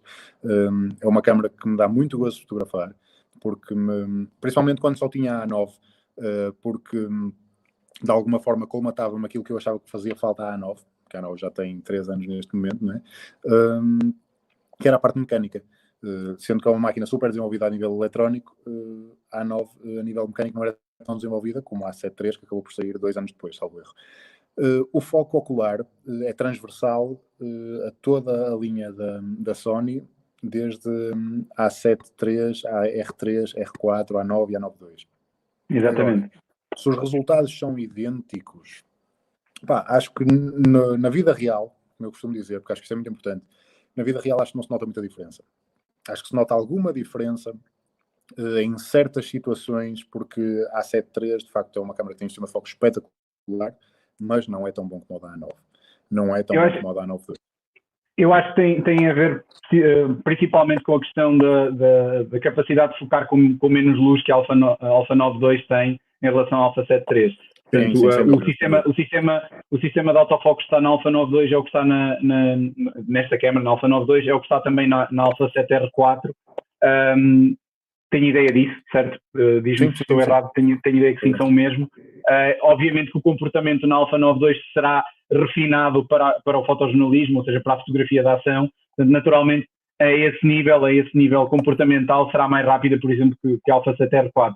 Contudo, tenho a ideia que na Alpha 7R4 o comportamento para uma câmara que é de alta resolução tem superado as expectativas. Pelo menos na minha utilização, para o tipo de trabalho que eu faço com ela, que não exige essa rapidez de autofocos que tu falas, serve para tudo. Então, principalmente para retrato, não falha o foco, não falha então no olhar, que é quando estamos a fotografar com 85 a 1.4, por exemplo, e queremos focar na íris, muitas das vezes, quantas das vezes nós focávamos antes na sobrancelha, ou na pestana, ou no nariz, e o foco não ia lá à íris. Aliás, e podes ver que mesmo os sistemas mais desenvolvidos das outras marcas, né, tanto da Canon como da Nikon, ainda não chegaram lá. Que não são maus. Calma. Agora melhorou bastante. Exato. Ainda não chegou lá. É assim, na nossa última conversa houve alguém que postou qualquer coisa sobre um DX Mark III, salvo erro, que é a câmara que saiu relativamente recente da parte da Canon, e tenho ideia que há ali algumas alterações a esse nível. Como não testei, não posso falar, mas de facto a pessoa que estava a falar em causa, não me recordo o nome, peço desculpa, na altura ela... exatamente. O Carlos Rodrigues disse na altura que de facto ela tinha um comportamento bastante bom ao nível da fotografia, principalmente se levantássemos também o espelho, ou seja, utilizar o live view, mas nesse aspecto... Transformá-la numa mirrorless. Exatamente, ou seja, para mim eu acho que nesse aspecto a R5 por parte da Canon torna-se uma câmera muito mais interessante, porque de facto é uma mirrorless assumida. Contudo, é uma câmera que tem alta resolução, portanto, se calhar para um fotojornalista 45 megapixels provavelmente é muita resolução. Se calhar os 24, que é o standard já há uns anos, chega e sobra, não é? Tu para jornais, qual é a resolução que te pedem, no máximo? Opa, os jornais normalmente, e digo-te isto mais em relação até às agências, que são as que difundem para os jornais, normalmente pedem 3.500 pixels de lado a 72 dpi. Porque grande parte dos jornais são impressos já de tinta com 40 ou 50 dpi, percebes? É muito baixinho. Ou seja, eu já cheguei a fazer, isto há muitos anos atrás, duplas páginas com uma D3 da Nikon, por exemplo, 6.400 ISO, que era um ISO completamente inutilizável pela grande maioria das pessoas. Não é? Acho que os jornais vêm trazer um bocado de facilitismo nesse sentido, a impressão de facto é muito má. Para os online, é assim, eu na altura quando fiz a troca para a Sony, de facto foi mais complicado um bocadinho por causa do tamanho dos ficheiros, com as A7Rs, mesmo com a A7 normal e com a A7 II, já era de 24 milhões, e já me enchiam um bocadinho os discos, não é? Ou seja, uma pessoa tem que estar sempre a contar agora que as câmaras de facto têm uma qualidade superior, que isso sai a um preço, não é? Como se costuma dizer, é uma situação onde nós de facto não podemos dispensar. Eu, por exemplo, se pudesse escolher ter capacidade não só de discos, mas também financeira para estar sempre a comprar discos, porque de facto os cheios são muito grandes, eu apostava só numa R4, por exemplo, porque é uma máquina muito, muito capaz. Se calhar não tinha uma série de features que a A9 II tem, e eu acho essencial para mim a resposta que ela tem a nível de obturação, por exemplo, não para fazer os frames todos, mas para conseguir ter aquele momento que eu considero decisivo, e o blackout também me ajuda muito, claro. Mas a R4, eu andei com ela a experimentar a câmera antes dela sair, e a máquina é uma coisa do outro mundo. Entretanto não voltei a utilizar em trabalho, mas usei-a para fazer a cobertura do Vilar de Mouros na altura, e posso dizer que tanto a nível de capacidade de crop como de ruído era uma coisa fim do mundo. E tu agora tens verdade. Certeza que podes dar um bom feedback à volta disso. A esse nível, eu tenho utilizado a câmera mais para a A7R4, ao nível da fotografia tenho utilizado mais para situações de fotografia de paisagem, fotografia de produto, e de facto os 60 megapixels que ela tem são espetaculares. A câmera que tive anterior foi a A7R3, no que toca, portanto, alta resolução para fotografia, e tinha 42 megapixels, e se eu achava que não ia sentir grande diferença entre os 42 e os 60, faz toda a diferença, acima de tudo, porque tem a ver com o processador que ela traz e com o sistema de autofocos. Ou seja, a grande particularidade destas câmaras mirrorless é que, como o sistema de autofocos está integrado no sensor, quando há uma mudança de sensor, digamos que é literalmente uma câmera completamente nova, portanto não tem nada a ver com a 7R3 nesse aspecto, e eu acho até uma das coisas que na altura li, e acho que era um feedback completamente errado e que não fazia sentido nenhum, era compararem ficheiros da A7R3 e da A7R4 e dizerem que a A7R4 tinha mais ruído que a A7R3. Isto não estavam, para já não estavam a zoomar proporcionalmente. Ou seja, ao zoomarem, obviamente, na A7R3, a uma determinada percentagem, ao zoomar na A7R4, o resultado não seria o mesmo, obviamente. Portanto, na A7R3 o grão vai parecer sempre menor, não é? Portanto, na verdade, se imprimíssemos na mesma escala, infelizmente nem toda a gente imprime, não é? Mas se imprimíssemos por exemplo, num A2, ou num A3, ou até num A4, iríamos ver que, de facto, há diferenças de resultado entre as duas câmaras. E a nitidez que se ganha com o sensor da A7R4 é espetacular, principalmente para a fotografia de produto é qualquer coisa. Para além disso, a questão de crops, do reenquadramento, caso seja necessário, e para o fotojornalismo, eu acredito que se há pouco estava a dizer que a R5 poderá ser uma câmara não tão bem recebida para quem vai fazer fotojornalismo, de facto ela tem esse lado híbrido de ser uma câmara rápida e ser uma câmara de alta resolução. Mas, mais uma vez, é no papel. Essa câmara eu estou a segurar nela com as mãos, portanto ela existe. E tem as características que tem e tem provas dadas, e tanto eu como tu conseguimos falar sobre ela, e tanto da Alpha 9.2 como da Alpha 7R4. Fazem aqui mais questões. O Luís Miranda coloca aqui uma questão que nós falamos no último episódio, que tem a ver com o firmware, em que diz, mas no momento queria mesmo um firmware para a Alpha 9 que resolvesse o problema do flicker com as luzes LED.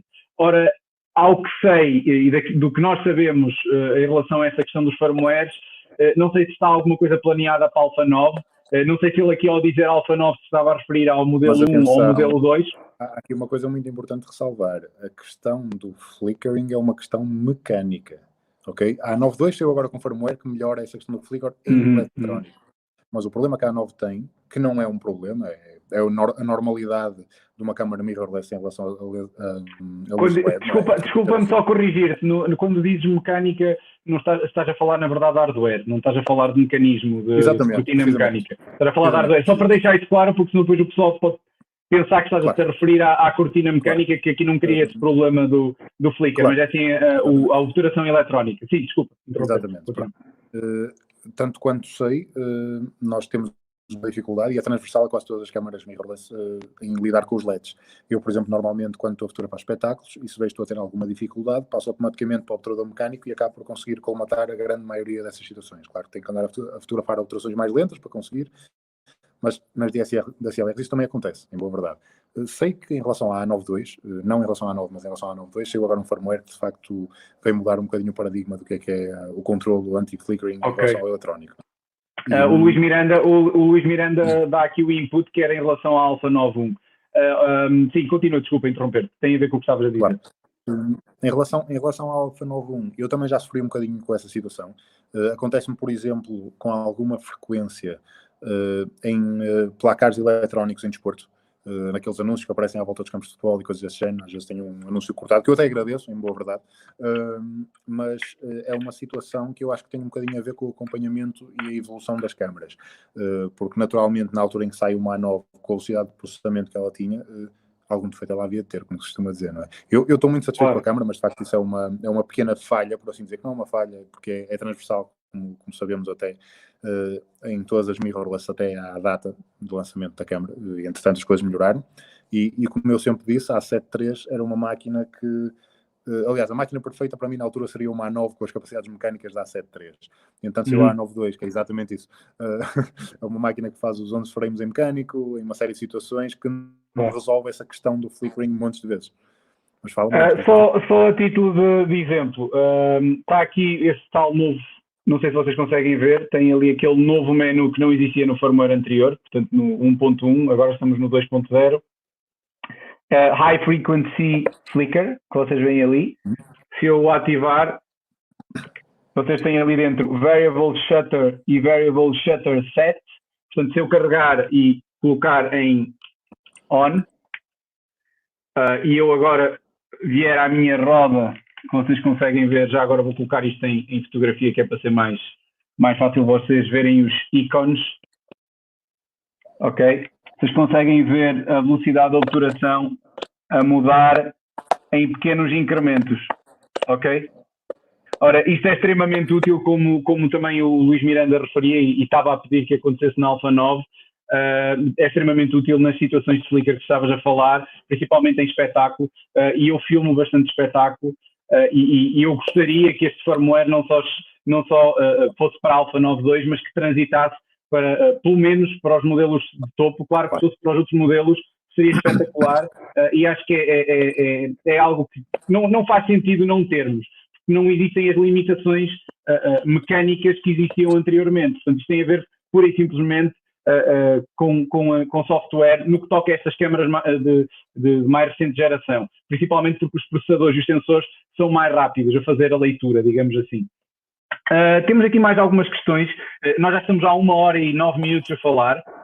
Dentro em breve vamos ter que finalizar. Provavelmente já está cheio de me ouvir. Isso vai ficar conhecido, essa frase.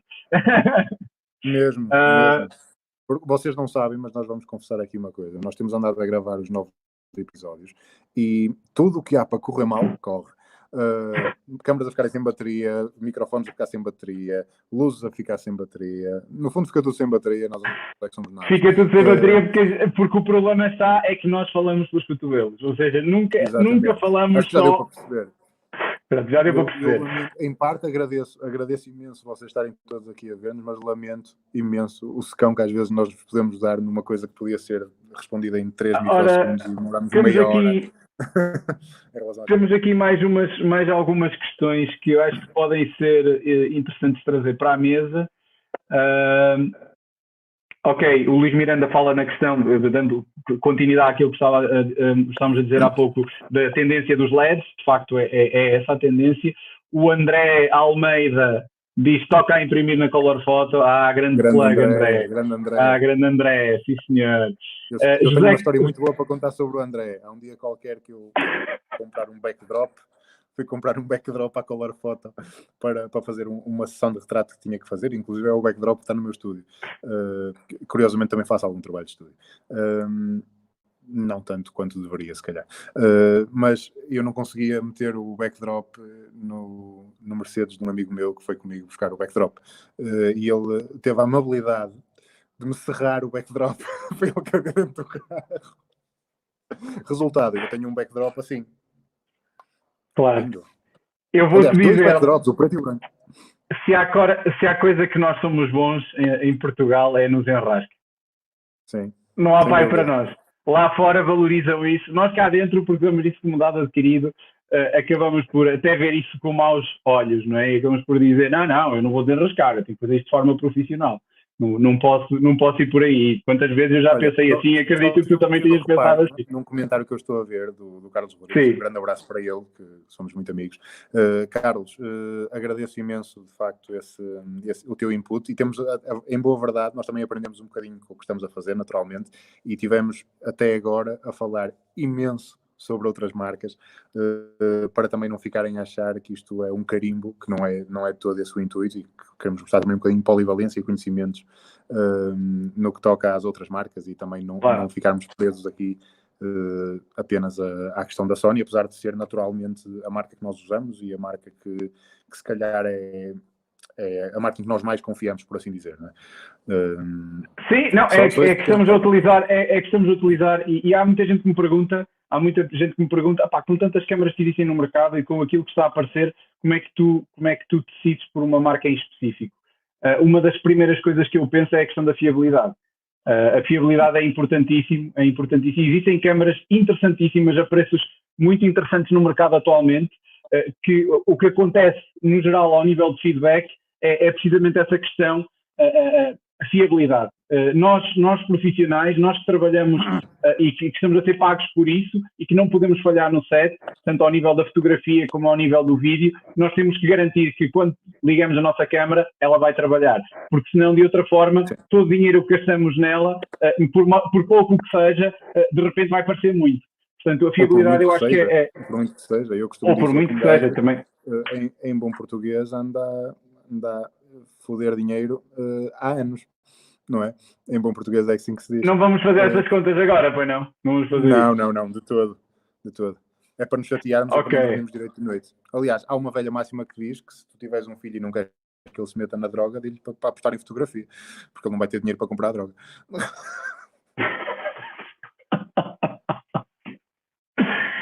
Sempre a aprender, bons ditados, também já estamos perto das 11, por isso podemos dizer este tipo de coisas.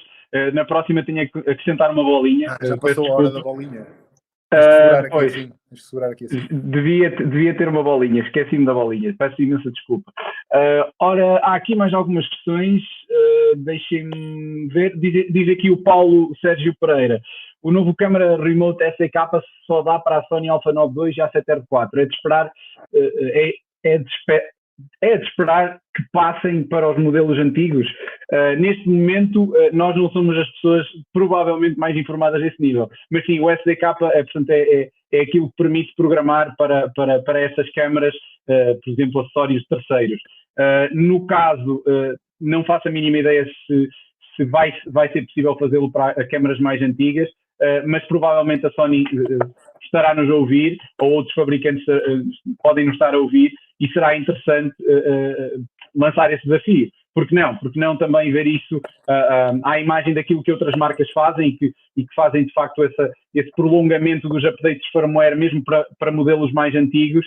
De facto acho que é algo que gostaria de ver também a Sony a fazer, e tem feito isso em alguns modelos, mas nos modelos um pouco mais antigos acaba por ficar por terra esse upgrade, digamos assim. O que é que temos mais aqui de questões? Ora bem... Ainda há pessoas a verem-nos. Ainda há pessoas a verem-nos. O Domingos Batista diz: que acham da Nikon?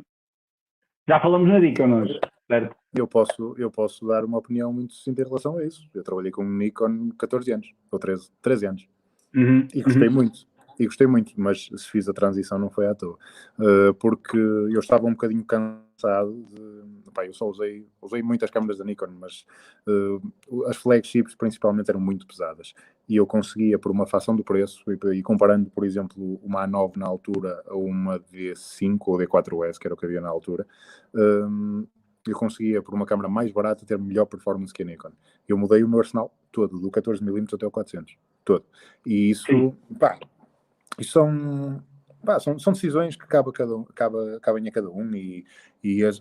como eu costumo dizer, já não há câmaras fotográficas más, não é? Já não há.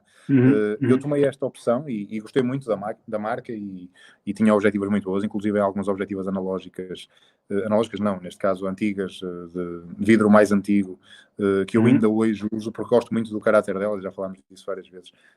Eu posso ir ali, vou ali buscar uma delas. Continua.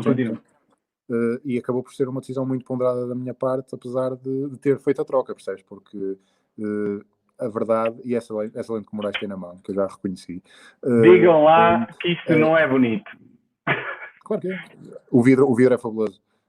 Esta objetiva tem dos looks mais interessantes. Diz? É 50.2. 50.2. Está aqui com o adaptador para a Nikon. Eu até vou pôr... Já tive uma. Aliás, eu sei. Eu estou a mostrá-la precisamente por isso. Eu estou a mostrar. Já agora. Uma outra coisa aqui interessante neste update de firmware, que já sei que os canonistas vão dizer: a Canon já tinha isso há quase 2 anos. De facto tinha. Portanto, temos aqui, como bem, estou com a câmera desligada, ligo e a cortina abre. Desligo e ela vai fechar entretanto. Demora um bocadinho. E ela fica aberta. Aí está ela. E isso permite-me mudar de objetiva. Convém desligar a câmera primeiro, obviamente, para a cortina descer e, de facto, evitar que o pó vá de encontro ao sensor. Mas os melhores só para dizer, eu interrompi. Foram com essa objetiva. Com a 51.2. Sim, essa objetiva é muito especial. É muito interessante e é uma objetiva que ainda hoje em dia tem espaço no meu equipamento, porque de facto a nível de look... Tem um peso monstro, é muito pesado. Não é só o peso, na minha opinião. Elas têm tendência a começar a ter problemas no barril de foco e começam a ficar um bocadinho perras, que tem a ver com o tipo de massa que eles utilizavam para lubrificar a helicoidal, e ela, com o passar dos anos, tem tendência a começar a prender. E eu também confesso que eu não fui muito simpático para ela no tempo que vivi na Jordânia, era uma das objetivas que eu tinha comigo e de facto está assim um bocadinho perro, podia estar melhor. O tempo deixa-nos ficar mal às vezes, não é? Mesmo. Nós também ficamos perros, não é? Vamos ficando. Olha, o Henrique. por isso é que mudaste para equipamento mais leve, já estás a ficar velhote, é por causa disso. Ora bem, já tenho aqui um pelo branco, alguns. O Henrique Silva diz: desenrascanço, tu pull a MacGyver.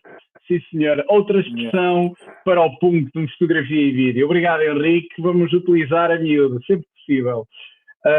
Ora bem.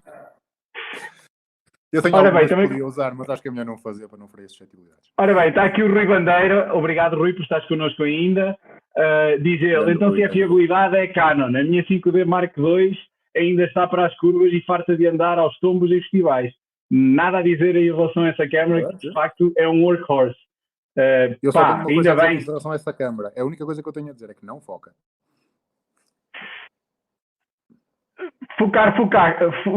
Foca, demora um bocado a chegar lá, mas pronto. Mas também ficamos mal habituados com o mercado. Ficamos muito mal habituados com as coisas. Exato. Uma câmara dessas, que era uma câmara que na altura era altamente, tornou-se uma câmara que eu acho que, dados os estándares de hoje em dia, qualquer câmara de entrada de gama da Canon tem um sistema de foco melhor que isso. Da mesma forma que isso aconteceu, atenção, na Nikon, que aconteceu na Sony, que aconteceu na Fuji. A X Pro 1, por exemplo, da Fuji era uma lástima a focar e hoje em dia a X Pro 3 é fabulosa. A primeira Sony A7 era uma lástima a focar. A Sony A9 II, que será a evolução do flagship dessa câmara, é a melhor câmara do mercado a focar. A Nikon, se calhar a D1 a focar também era de meter as mãos à cabeça, e a D6 também é um monstro a focar, não é? E podemos andar nisto o tempo todo. Antes que isto se torne uma batalha de marcas, que não é para isso que aqui estamos, não é? Embora, mais uma vez, estamos sempre abertos a troca de ideias, e é para isso que este live também serve, e a ideia é fazermos sempre um live após um episódio assíncrono, ok? E vamos sempre que possível fazer um live com convidados, sempre que achemos que temos um convidado à vossa altura. Portanto, nós queremos apostar no melhor para o nosso público, para quem está a despender do seu tempo para nos ouvir, a nós e aos nossos convidados. Olha, há aqui uma pergunta, desculpa lá interromper-te.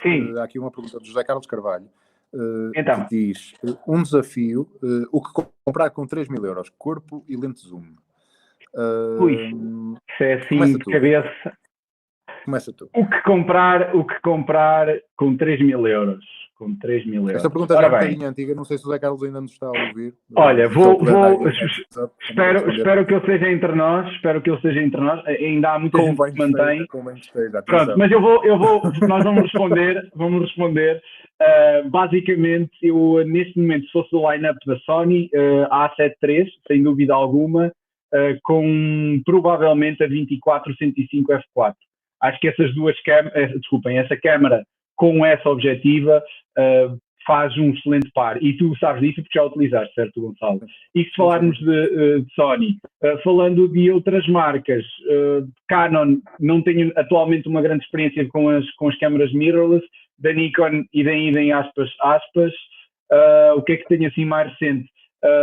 Panasonic, mas modelos muito específicos para o vídeo, é S1H, e não está dentro desses valores, portanto, câmara melhor dos dois mundos, que eu diria que é a híbrida por excelência por parte da Sony, consegue estar nos dois campos à vontade, é a A7 III, com essa objetiva, essa 24-105, acho que é um excelente passo. Que essa câmara veio mudar o paradigma do que é uma câmara de entrada de gama, não é?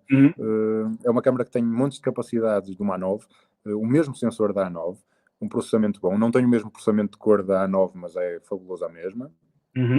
Partilha do mesmo sistema mecânico da R3, se não me engano, ou de uma coisa mais ou menos semelhante, por ali, e na verdade consegues por um preço se calhar mais acessível um bocadinho, conseguir ter um bocadinho dos mundos todos,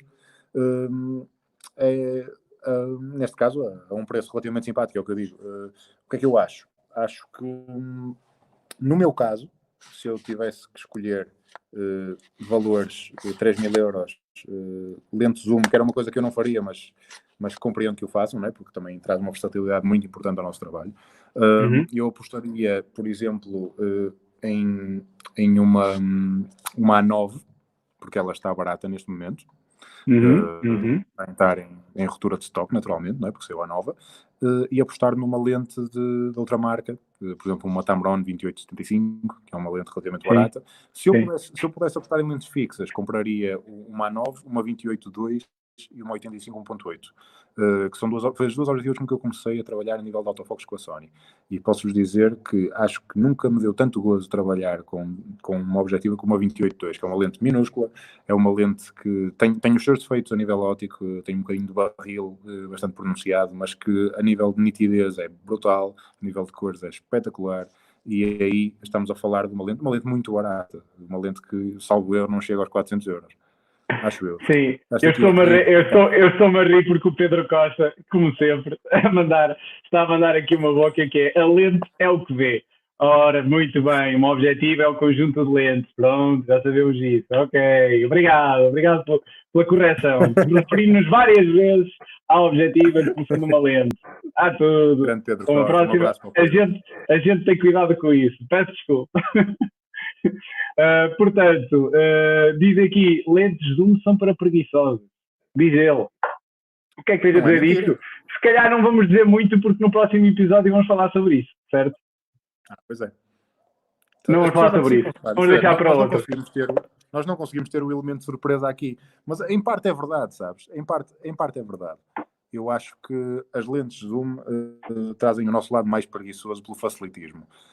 E acho que a tomada de vista e a caça fotográfica, por assim dizer, é muito privilegiada no que toca a lentes fixas. Acho que nota-se uma diferença muito grande. Eu não consigo abdicar das fixas, gostava. Tenho algumas zooms no saco, como tu sabes, e entre elas estão a 14-24 e a 70-200, mas tudo o resto e são lentes que eu uso para, como eu costumo dizer, para desenrasque.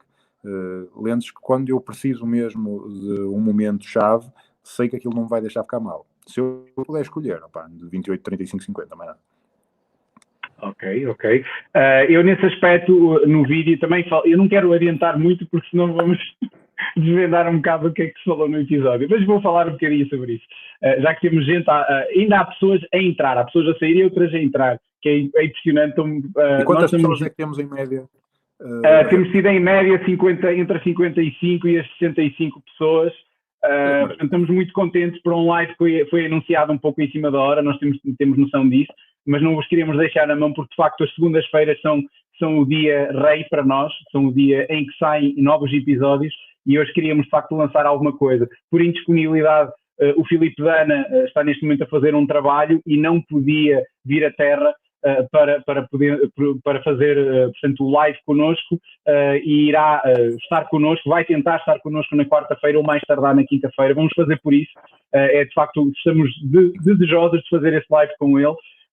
Sem dúvida. E o Filipe é um fotojornalista de excelência e teve numa série de situações.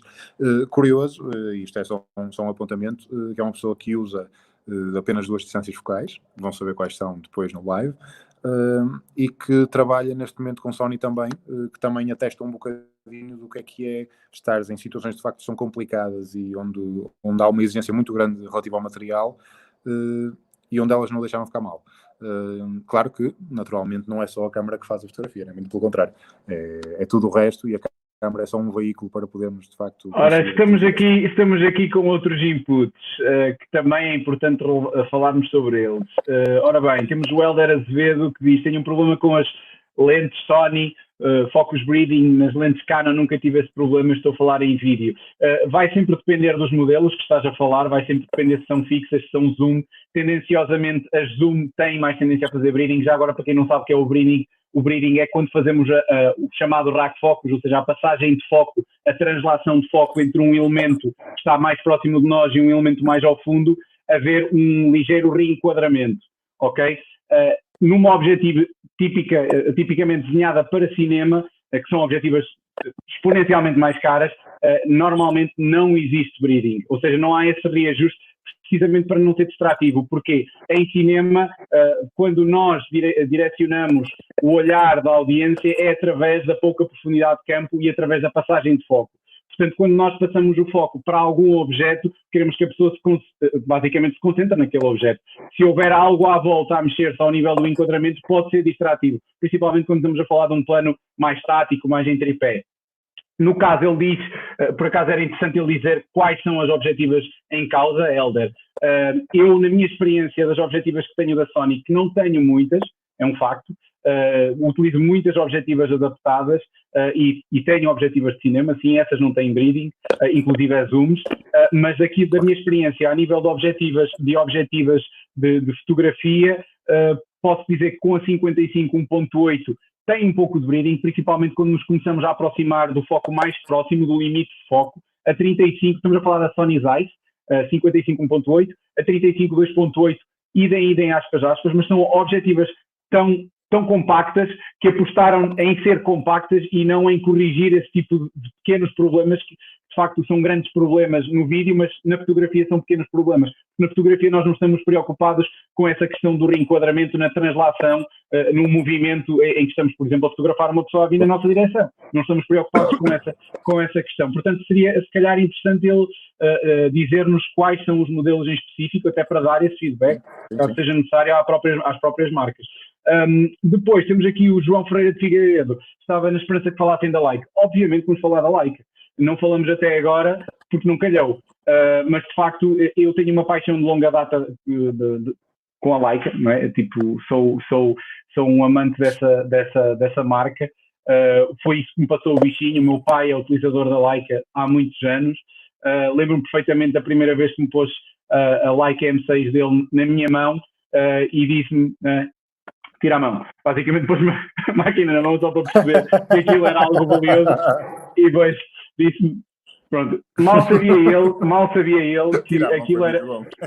Mal sabia ele que foi pior a emenda que o soneto. Portanto, na verdade, essa paixão ainda hoje existe e tenho equipamento de Leica, de facto. Tenho objetivas Leica que utilizo com Sony, com Panasonic, com outras marcas, e lá está, eu aposto na versatilidade. Eu acho que nós podemos utilizar um equipamento específico para um determinado tipo de trabalho ou para desenvolver um determinado tipo de trabalho, mas nada nos impede de, por exemplo, como eu estava a falar há pouco, adaptar uma Nikon, portanto, a uma Sony, através de um adaptador que custa uns meros 10, 15 euros, por vezes até menos. No caso da Leica era a mesma coisa. Não é? Eu posso falar dessa situação porque o meu motivo principal para ter mudado para a Sony na altura é poder utilizar objetivas que se tinham tornado um tanto quanto obsoletas nas DSLRs. Claro.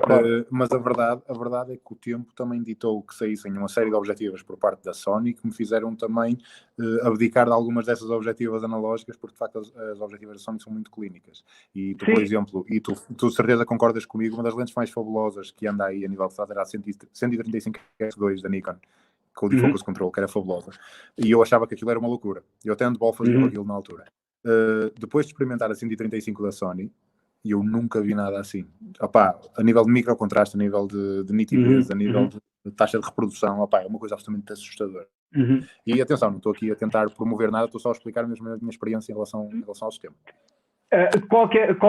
Qualquer objetiva que seja desenhada especificamente para estes corpos mirrorless, aquilo que a teoria diz, aquilo que também a prática mostra em diversas marcas, na Sony, na Nikon, na Canon, são objetivas que conseguem superar no seu todo as objetivas que anteriormente existiam para as câmaras reflex. De facto, essa redução de distância entre o sensor e o mount veio mudar tudo, porque deu mais espaço aos fabricantes para conseguirem trabalhar com o rearranjar, digamos, do posicionamento desses elementos ópticos, das tais lentes que estão na objetiva, de forma a redirecionar a luz da forma mais correta possível ao sensor, neste caso. Por isso, de facto, isso veio mudar tudo. E a Leica não é exceção nesse aspecto. A Leica sempre foi conhecida a nível óptico por ter excelentes objetivas, não é? Sim, atenção, eu usei objetivas de encaixe Leica na minha Sony também, aliás, mas objetivas que eu mais consegui usar. Está aqui uma, não é Leica, mas é Voigtlander e é aqui um F4, que tu também utilizaste muito. Eu não consigo livrar dela, tu já te conseguiste livrar, eu não consigo. Eu livrei-me por estupidez, sabes? Livrei-me por estupidez, porque tinha saído a 1424, 2.8, e eu queria experimentá-la. Mas posso dizer que a nível da experiência fotográfica, curtia muito mais ter essa objetiva para um desenrasque, que era mesmo assim, e eu falei-te outro dia de um exemplo muito castiço em relação a essa objetiva, que foi num concerto fotografar a 65.000 ISO com uma Sony A7S e com essa objetiva, e a imagem estar limpa, não ter ruído. E essa objetiva, de facto, dá uma experiência fotográfica muito castiça. Acho que tenho uma identidade muito própria e tenho uma série de características que batem muito certo com a minha linguagem fotográfica. Vintagem exagerada, essas coisas todas. Sim. Eu estou aqui a ver, há aqui mais, isto está, e parece-me que agora há mais gente que há bocado. Não sei porquê, o pessoal é tardio. já no outro, no assíncrono, no episódio assíncrono, também houve muita gente que chegou mais tarde. Agradeço-vos mais uma vez por estarem aqui. Já agora também acho que devemos agradecer. Louvo-vos a paciência. já agora acho que também devemos agradecer, visto que já o fizemos anteriormente por escrito, mas acho que agora é a oportunidade de o fazermos em direto. Nós não estávamos à espera da recepção que tivemos no primeiro episódio. Acho que ultrapassou em larga escala todas as nossas expectativas. E posso-vos dizer que muitas das vezes, isto é difícil fazermos isto, é complicado gerir as nossas agendas, é mesmo complicado, é muito complicado, e ainda para mais fazer episódios gravados que exigem ao nível da edição um trabalho árduo para nos calar, basicamente, que é isso que eu faço na edição, é cortar os bocados em que nós falamos mais, para tornar o episódio mais sucinto possível. Se vocês estão a ver, já estamos a falar há uma hora e meia. Não deve ser fácil. Exatamente. Portanto, mais uma vez, muito obrigado pela recepção do primeiro episódio e muito obrigado pela vossa participação hoje, que está a ser excepcional. Vamos só, se calhar, para encerrar a sessão de hoje, porque estamos muito para além da hora, já estamos com 1h35 já neste momento. Já vais levar momento. com o rolo da massa. Já vais levar com o rolo da massa. Não, a Vanessa não faz dessas coisas, Já agora, um beijo, amor. Se estiveres a ver. Que parolo. Tinha que o fazer. Opa, é a vida. Sabes o que é que eu acho? É para tirar benesses. Nada disso. Olha, não ficava nada mal tu fazeres a mesma coisa. Não está a ver, não. Está na sala. Pronto, mas vê-te depois gravado. Com a sua barriga de grávida, olhar para o bebê mexer lá dentro e a dizer assim: aquele gajo nunca mais se cala lá em cima. Deve ser isto, exatamente isto. Ora bem, só para finalizar, vamos tentar que isto seja o mais rápido possível. O João Ferreira de Figueiredo dá aqui um novo input que me parece ser interessante. O que acham do desequilíbrio das mirrorless com lentes grandes, objetivas grandes? Obrigado pela correção anterior, já não sei quem é que foi o Pedro Costa, certo? A maioria das lentes luminosas são grandes, corpo pequeno, lente grande. De facto é algo com que nos vamos ter que habituar. Esse teu sorriso, Gonçalo, faz... Eu estou a ler a caixa de comentários e estou a fazer piadas ao mesmo tempo na minha cabeça, que naturalmente... Claro. Das pessoas que estão aqui a ver-nos e que me conhecem, sabem que eu sou um tanto quanto desbocado para a brincadeira. És um bocado cáustico. De primeira linha. Em grande estilo, é um javar de primeira linha. E eu estou-me aqui a rir para dentro, que é para não dar asneira. Eu diria que és um javardo com classe. Primeira estirpe. Vou começar a vir para o live de fato. E acho que deves fazê-lo. Na próxima ficaria bonito fazer isso. Mas respondendo aqui à questão do João Ferreira Figueiredo, eu de facto, essa questão do desequilíbrio, pegando aqui na câmara que já tenho aqui desde o início comigo, só para a título de exemplo, esta é a Alpha 9, estamos aqui com uma 2470 portanto, a Sony GM, 2470-2.8. Eu não diria que é desequilibrada, acima de tudo, se usarmos o punho. E essa câmara provavelmente, na maior, digamos, probabilidade das situações, será utilizada com punho, principalmente por profissionais. Eu sei que tu, Gonçalo, tens uma relação de amor-ódio com o punho nas câmaras, não é? Às vezes... Tenho. Mas já agora, em relação a isso, prefere ser uma câmara que é possível remover e colocar e tirar o punho, certo? Eu ou tenho as não? mãos bué de grandes. Eu tenho as mãos mesmo muito grandes e sinto falta às vezes do grip do motor, não é? O que é que eu acho? É que isto é uma coisa que é literalmente a minha reação quando descobri que isso existia. Existem uns thumb grips, chamemos-lhe assim, que não é para o thumb, mas sim para um pinky grip, chamemos-lhe assim. Pinky grip, sim, sim, sim, sim. Que nos dá um extra muito pequenino em baixo para agarrar na câmara. Isso muda tudo. A grande vantagem das mirrorless é de facto serem câmaras pequeninas. E essa relação de amor-ódio que eu tenho com os grips é mesmo por aí. Porque, se eu apostei nas mirrorless é porque gosto mesmo da descrição das máquinas, de máquinas pequenas e de máquinas que sejam altamente levezinhas. Se eu espetar um grip e duas baterias, a máquina deixa de ser completamente levezinha. Continua a ser leve, comparado com as SLX, né? Mas deixa de ser tão leve. Em boa verdade, há objetivas que gosto de usar a câmara sem grip, e há objetivas que acho que é imprescindível. Se tiveres uma 70-200, acho que é mesmo importante para a estabilidade da câmara teres o grip, não é?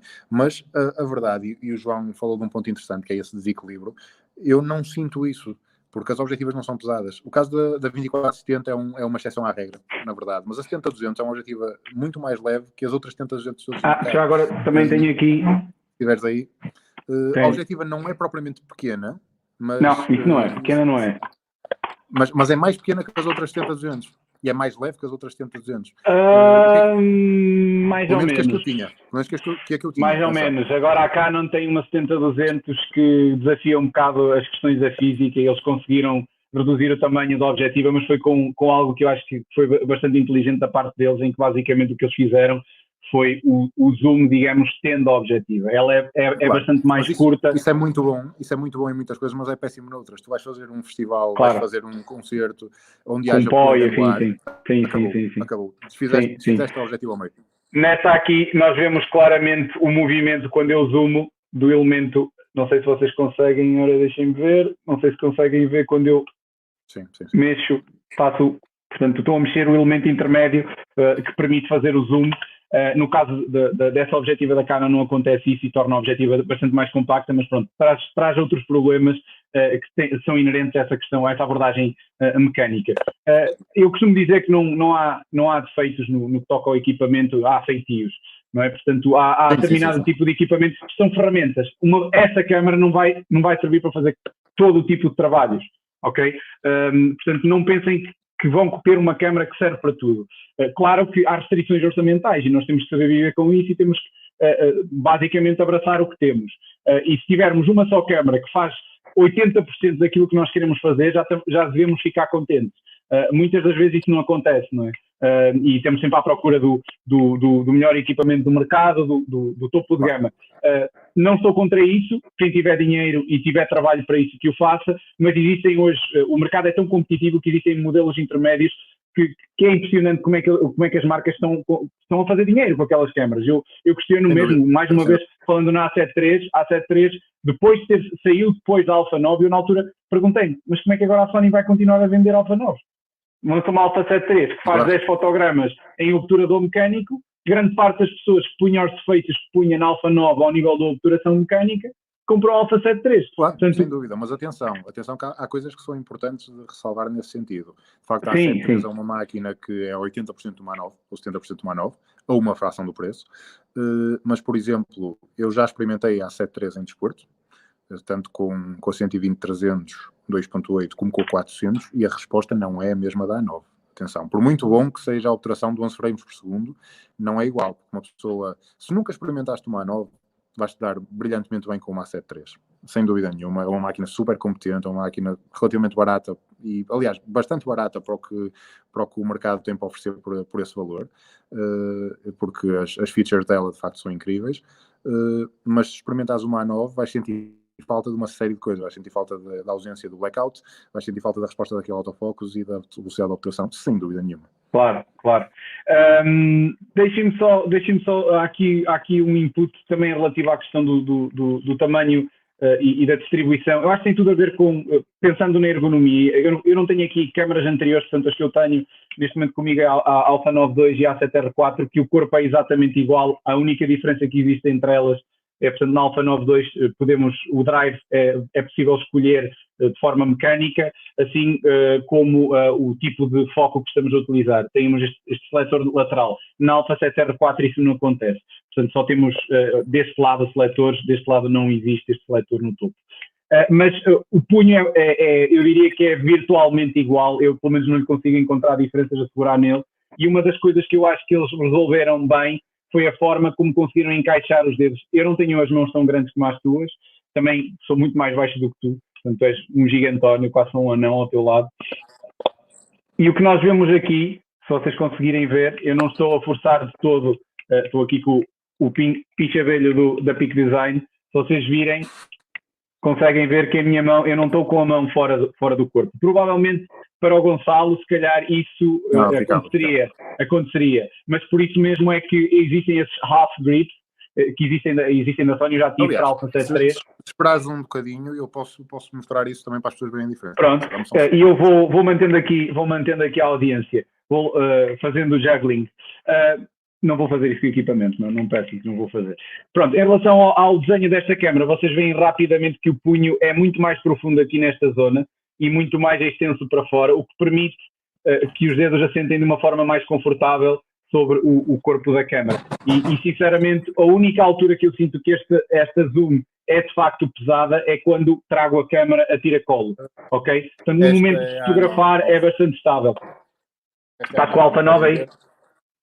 Elas são praticamente iguais. Eu estou aqui com... Se eu tirar o grip... Aliás, se eu tirar o grip, não. Vou pegar aqui na A7 III, que eu a A9 tenho lá em baixo. Se eu pegar aqui na A7 III, que está sem grip, consigo mostrar a diferença de uma pausa. A câmera tem exatamente o mesmo tamanho. Por isso podem ver que, a nível de tamanho, eu fico já com este dedo aqui em baixo. Claro. E na A7 III, eu até vou pôr o punho novamente. É igual. Sim. Mas isto sou eu, que não sou o exemplo, tenho as mãos de facto muito grandes.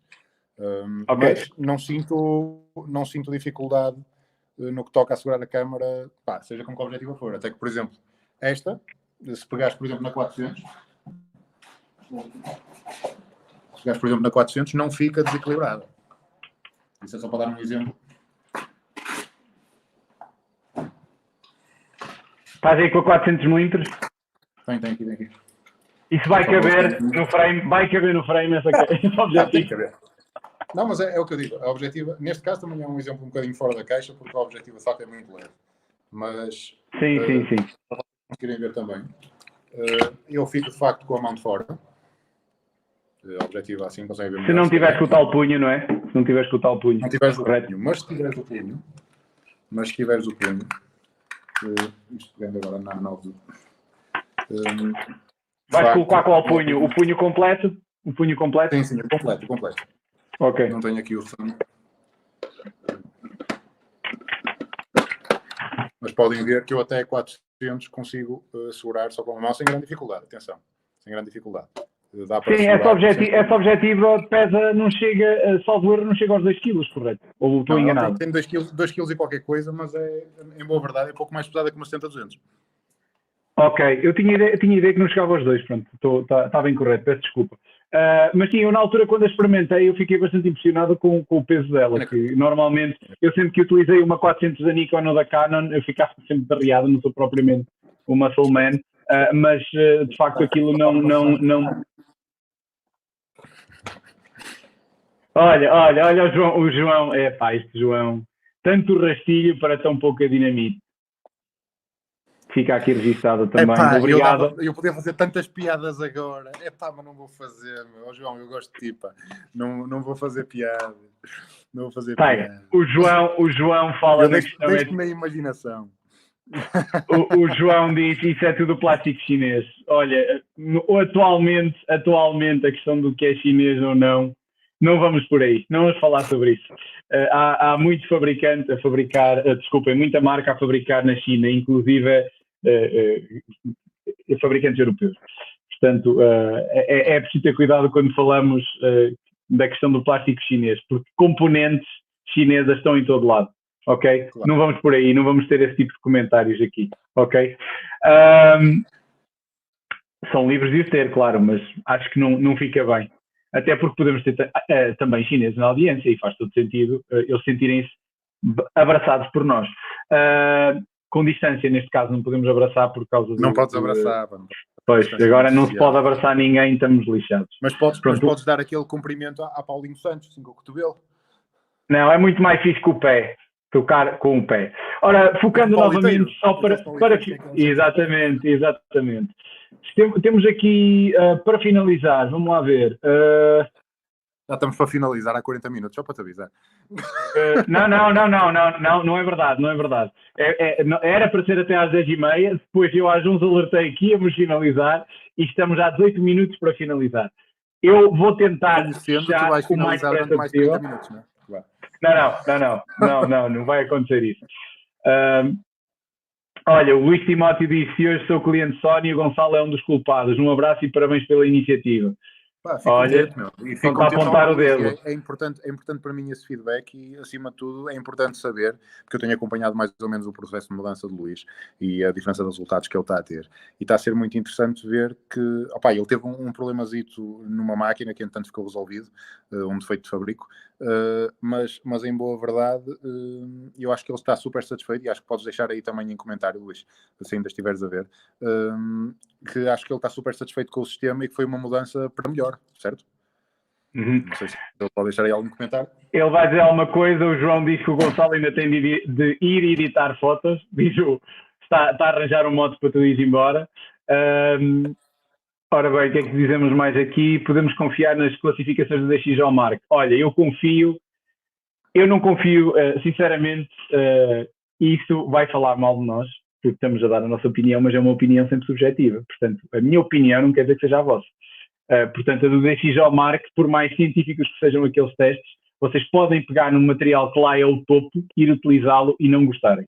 Porque não passa só pelos specs, não passa só pela resolução, pelo frame rate, pelo sensor, pelo tamanho do sensor, pelos megapixels, pelo dynamic range, por tudo isso, mas passa pela ergonomia, pelo disparo do obturador, pela organização dos menus, pela experiência fotográfica no seu todo. Exatamente.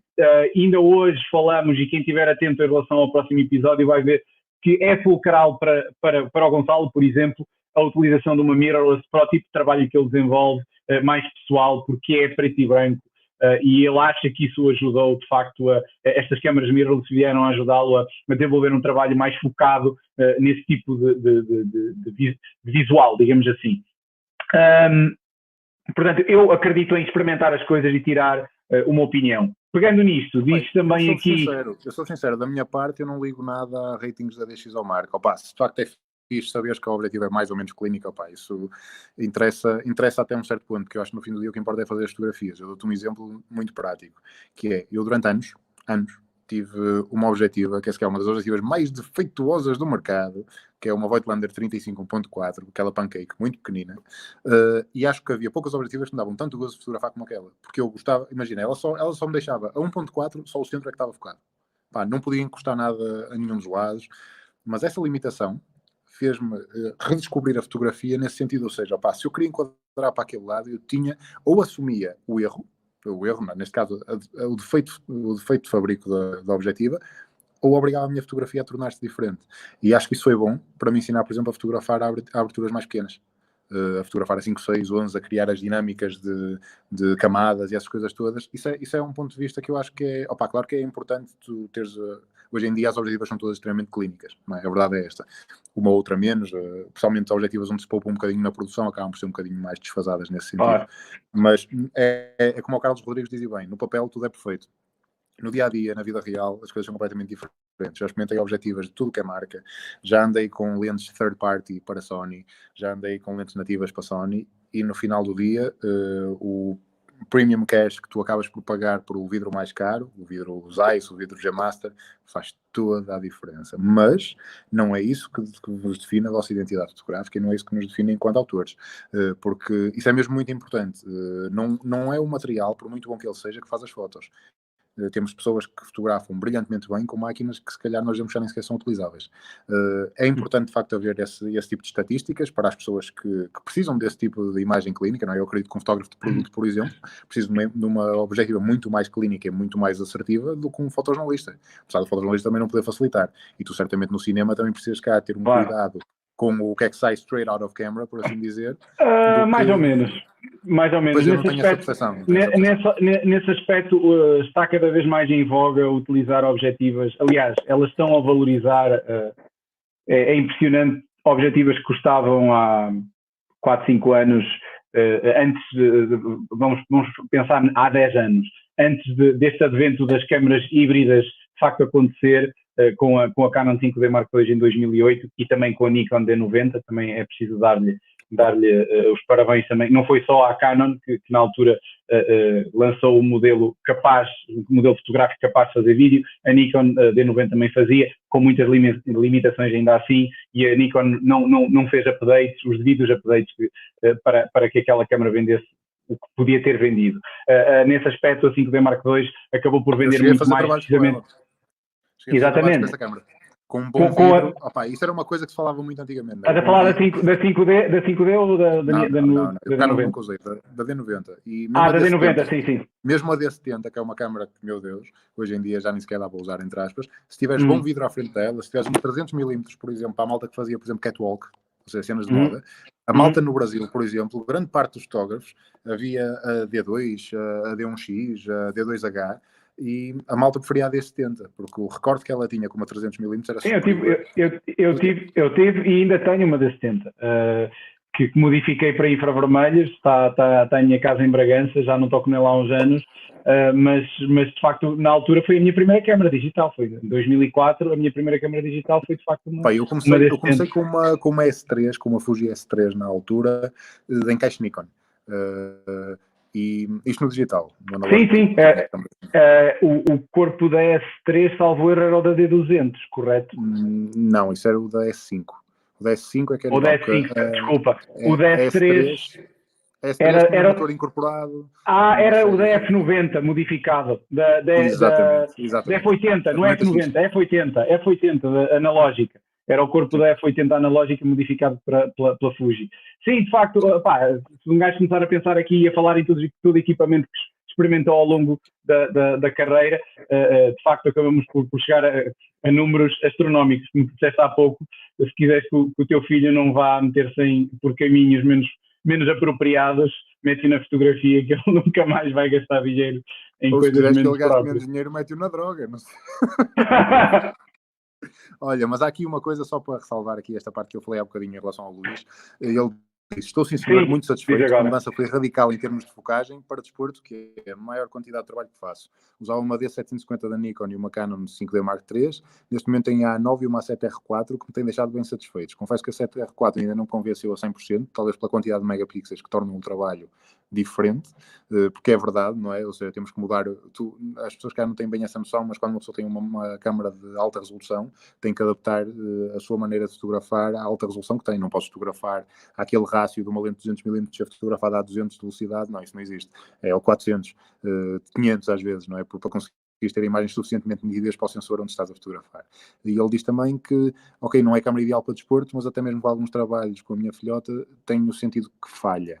E de facto, eu já falei com ele sobre isto, acho que ela veio com algum problema de produção, tanto que ele enviou isso para os serviços profissionais da Sony, para reparação, e também fazer aí uma ressalva interessante em relação a esses serviços que são quase no imediato.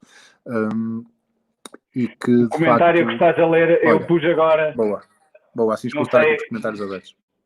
Desculpem lá, assim conseguem ver. Obrigado, Luís. Tu percebes desta cena? Opa, estou-me a adaptar, que isto é a primeira vez que eu estou a utilizar este programa em específico.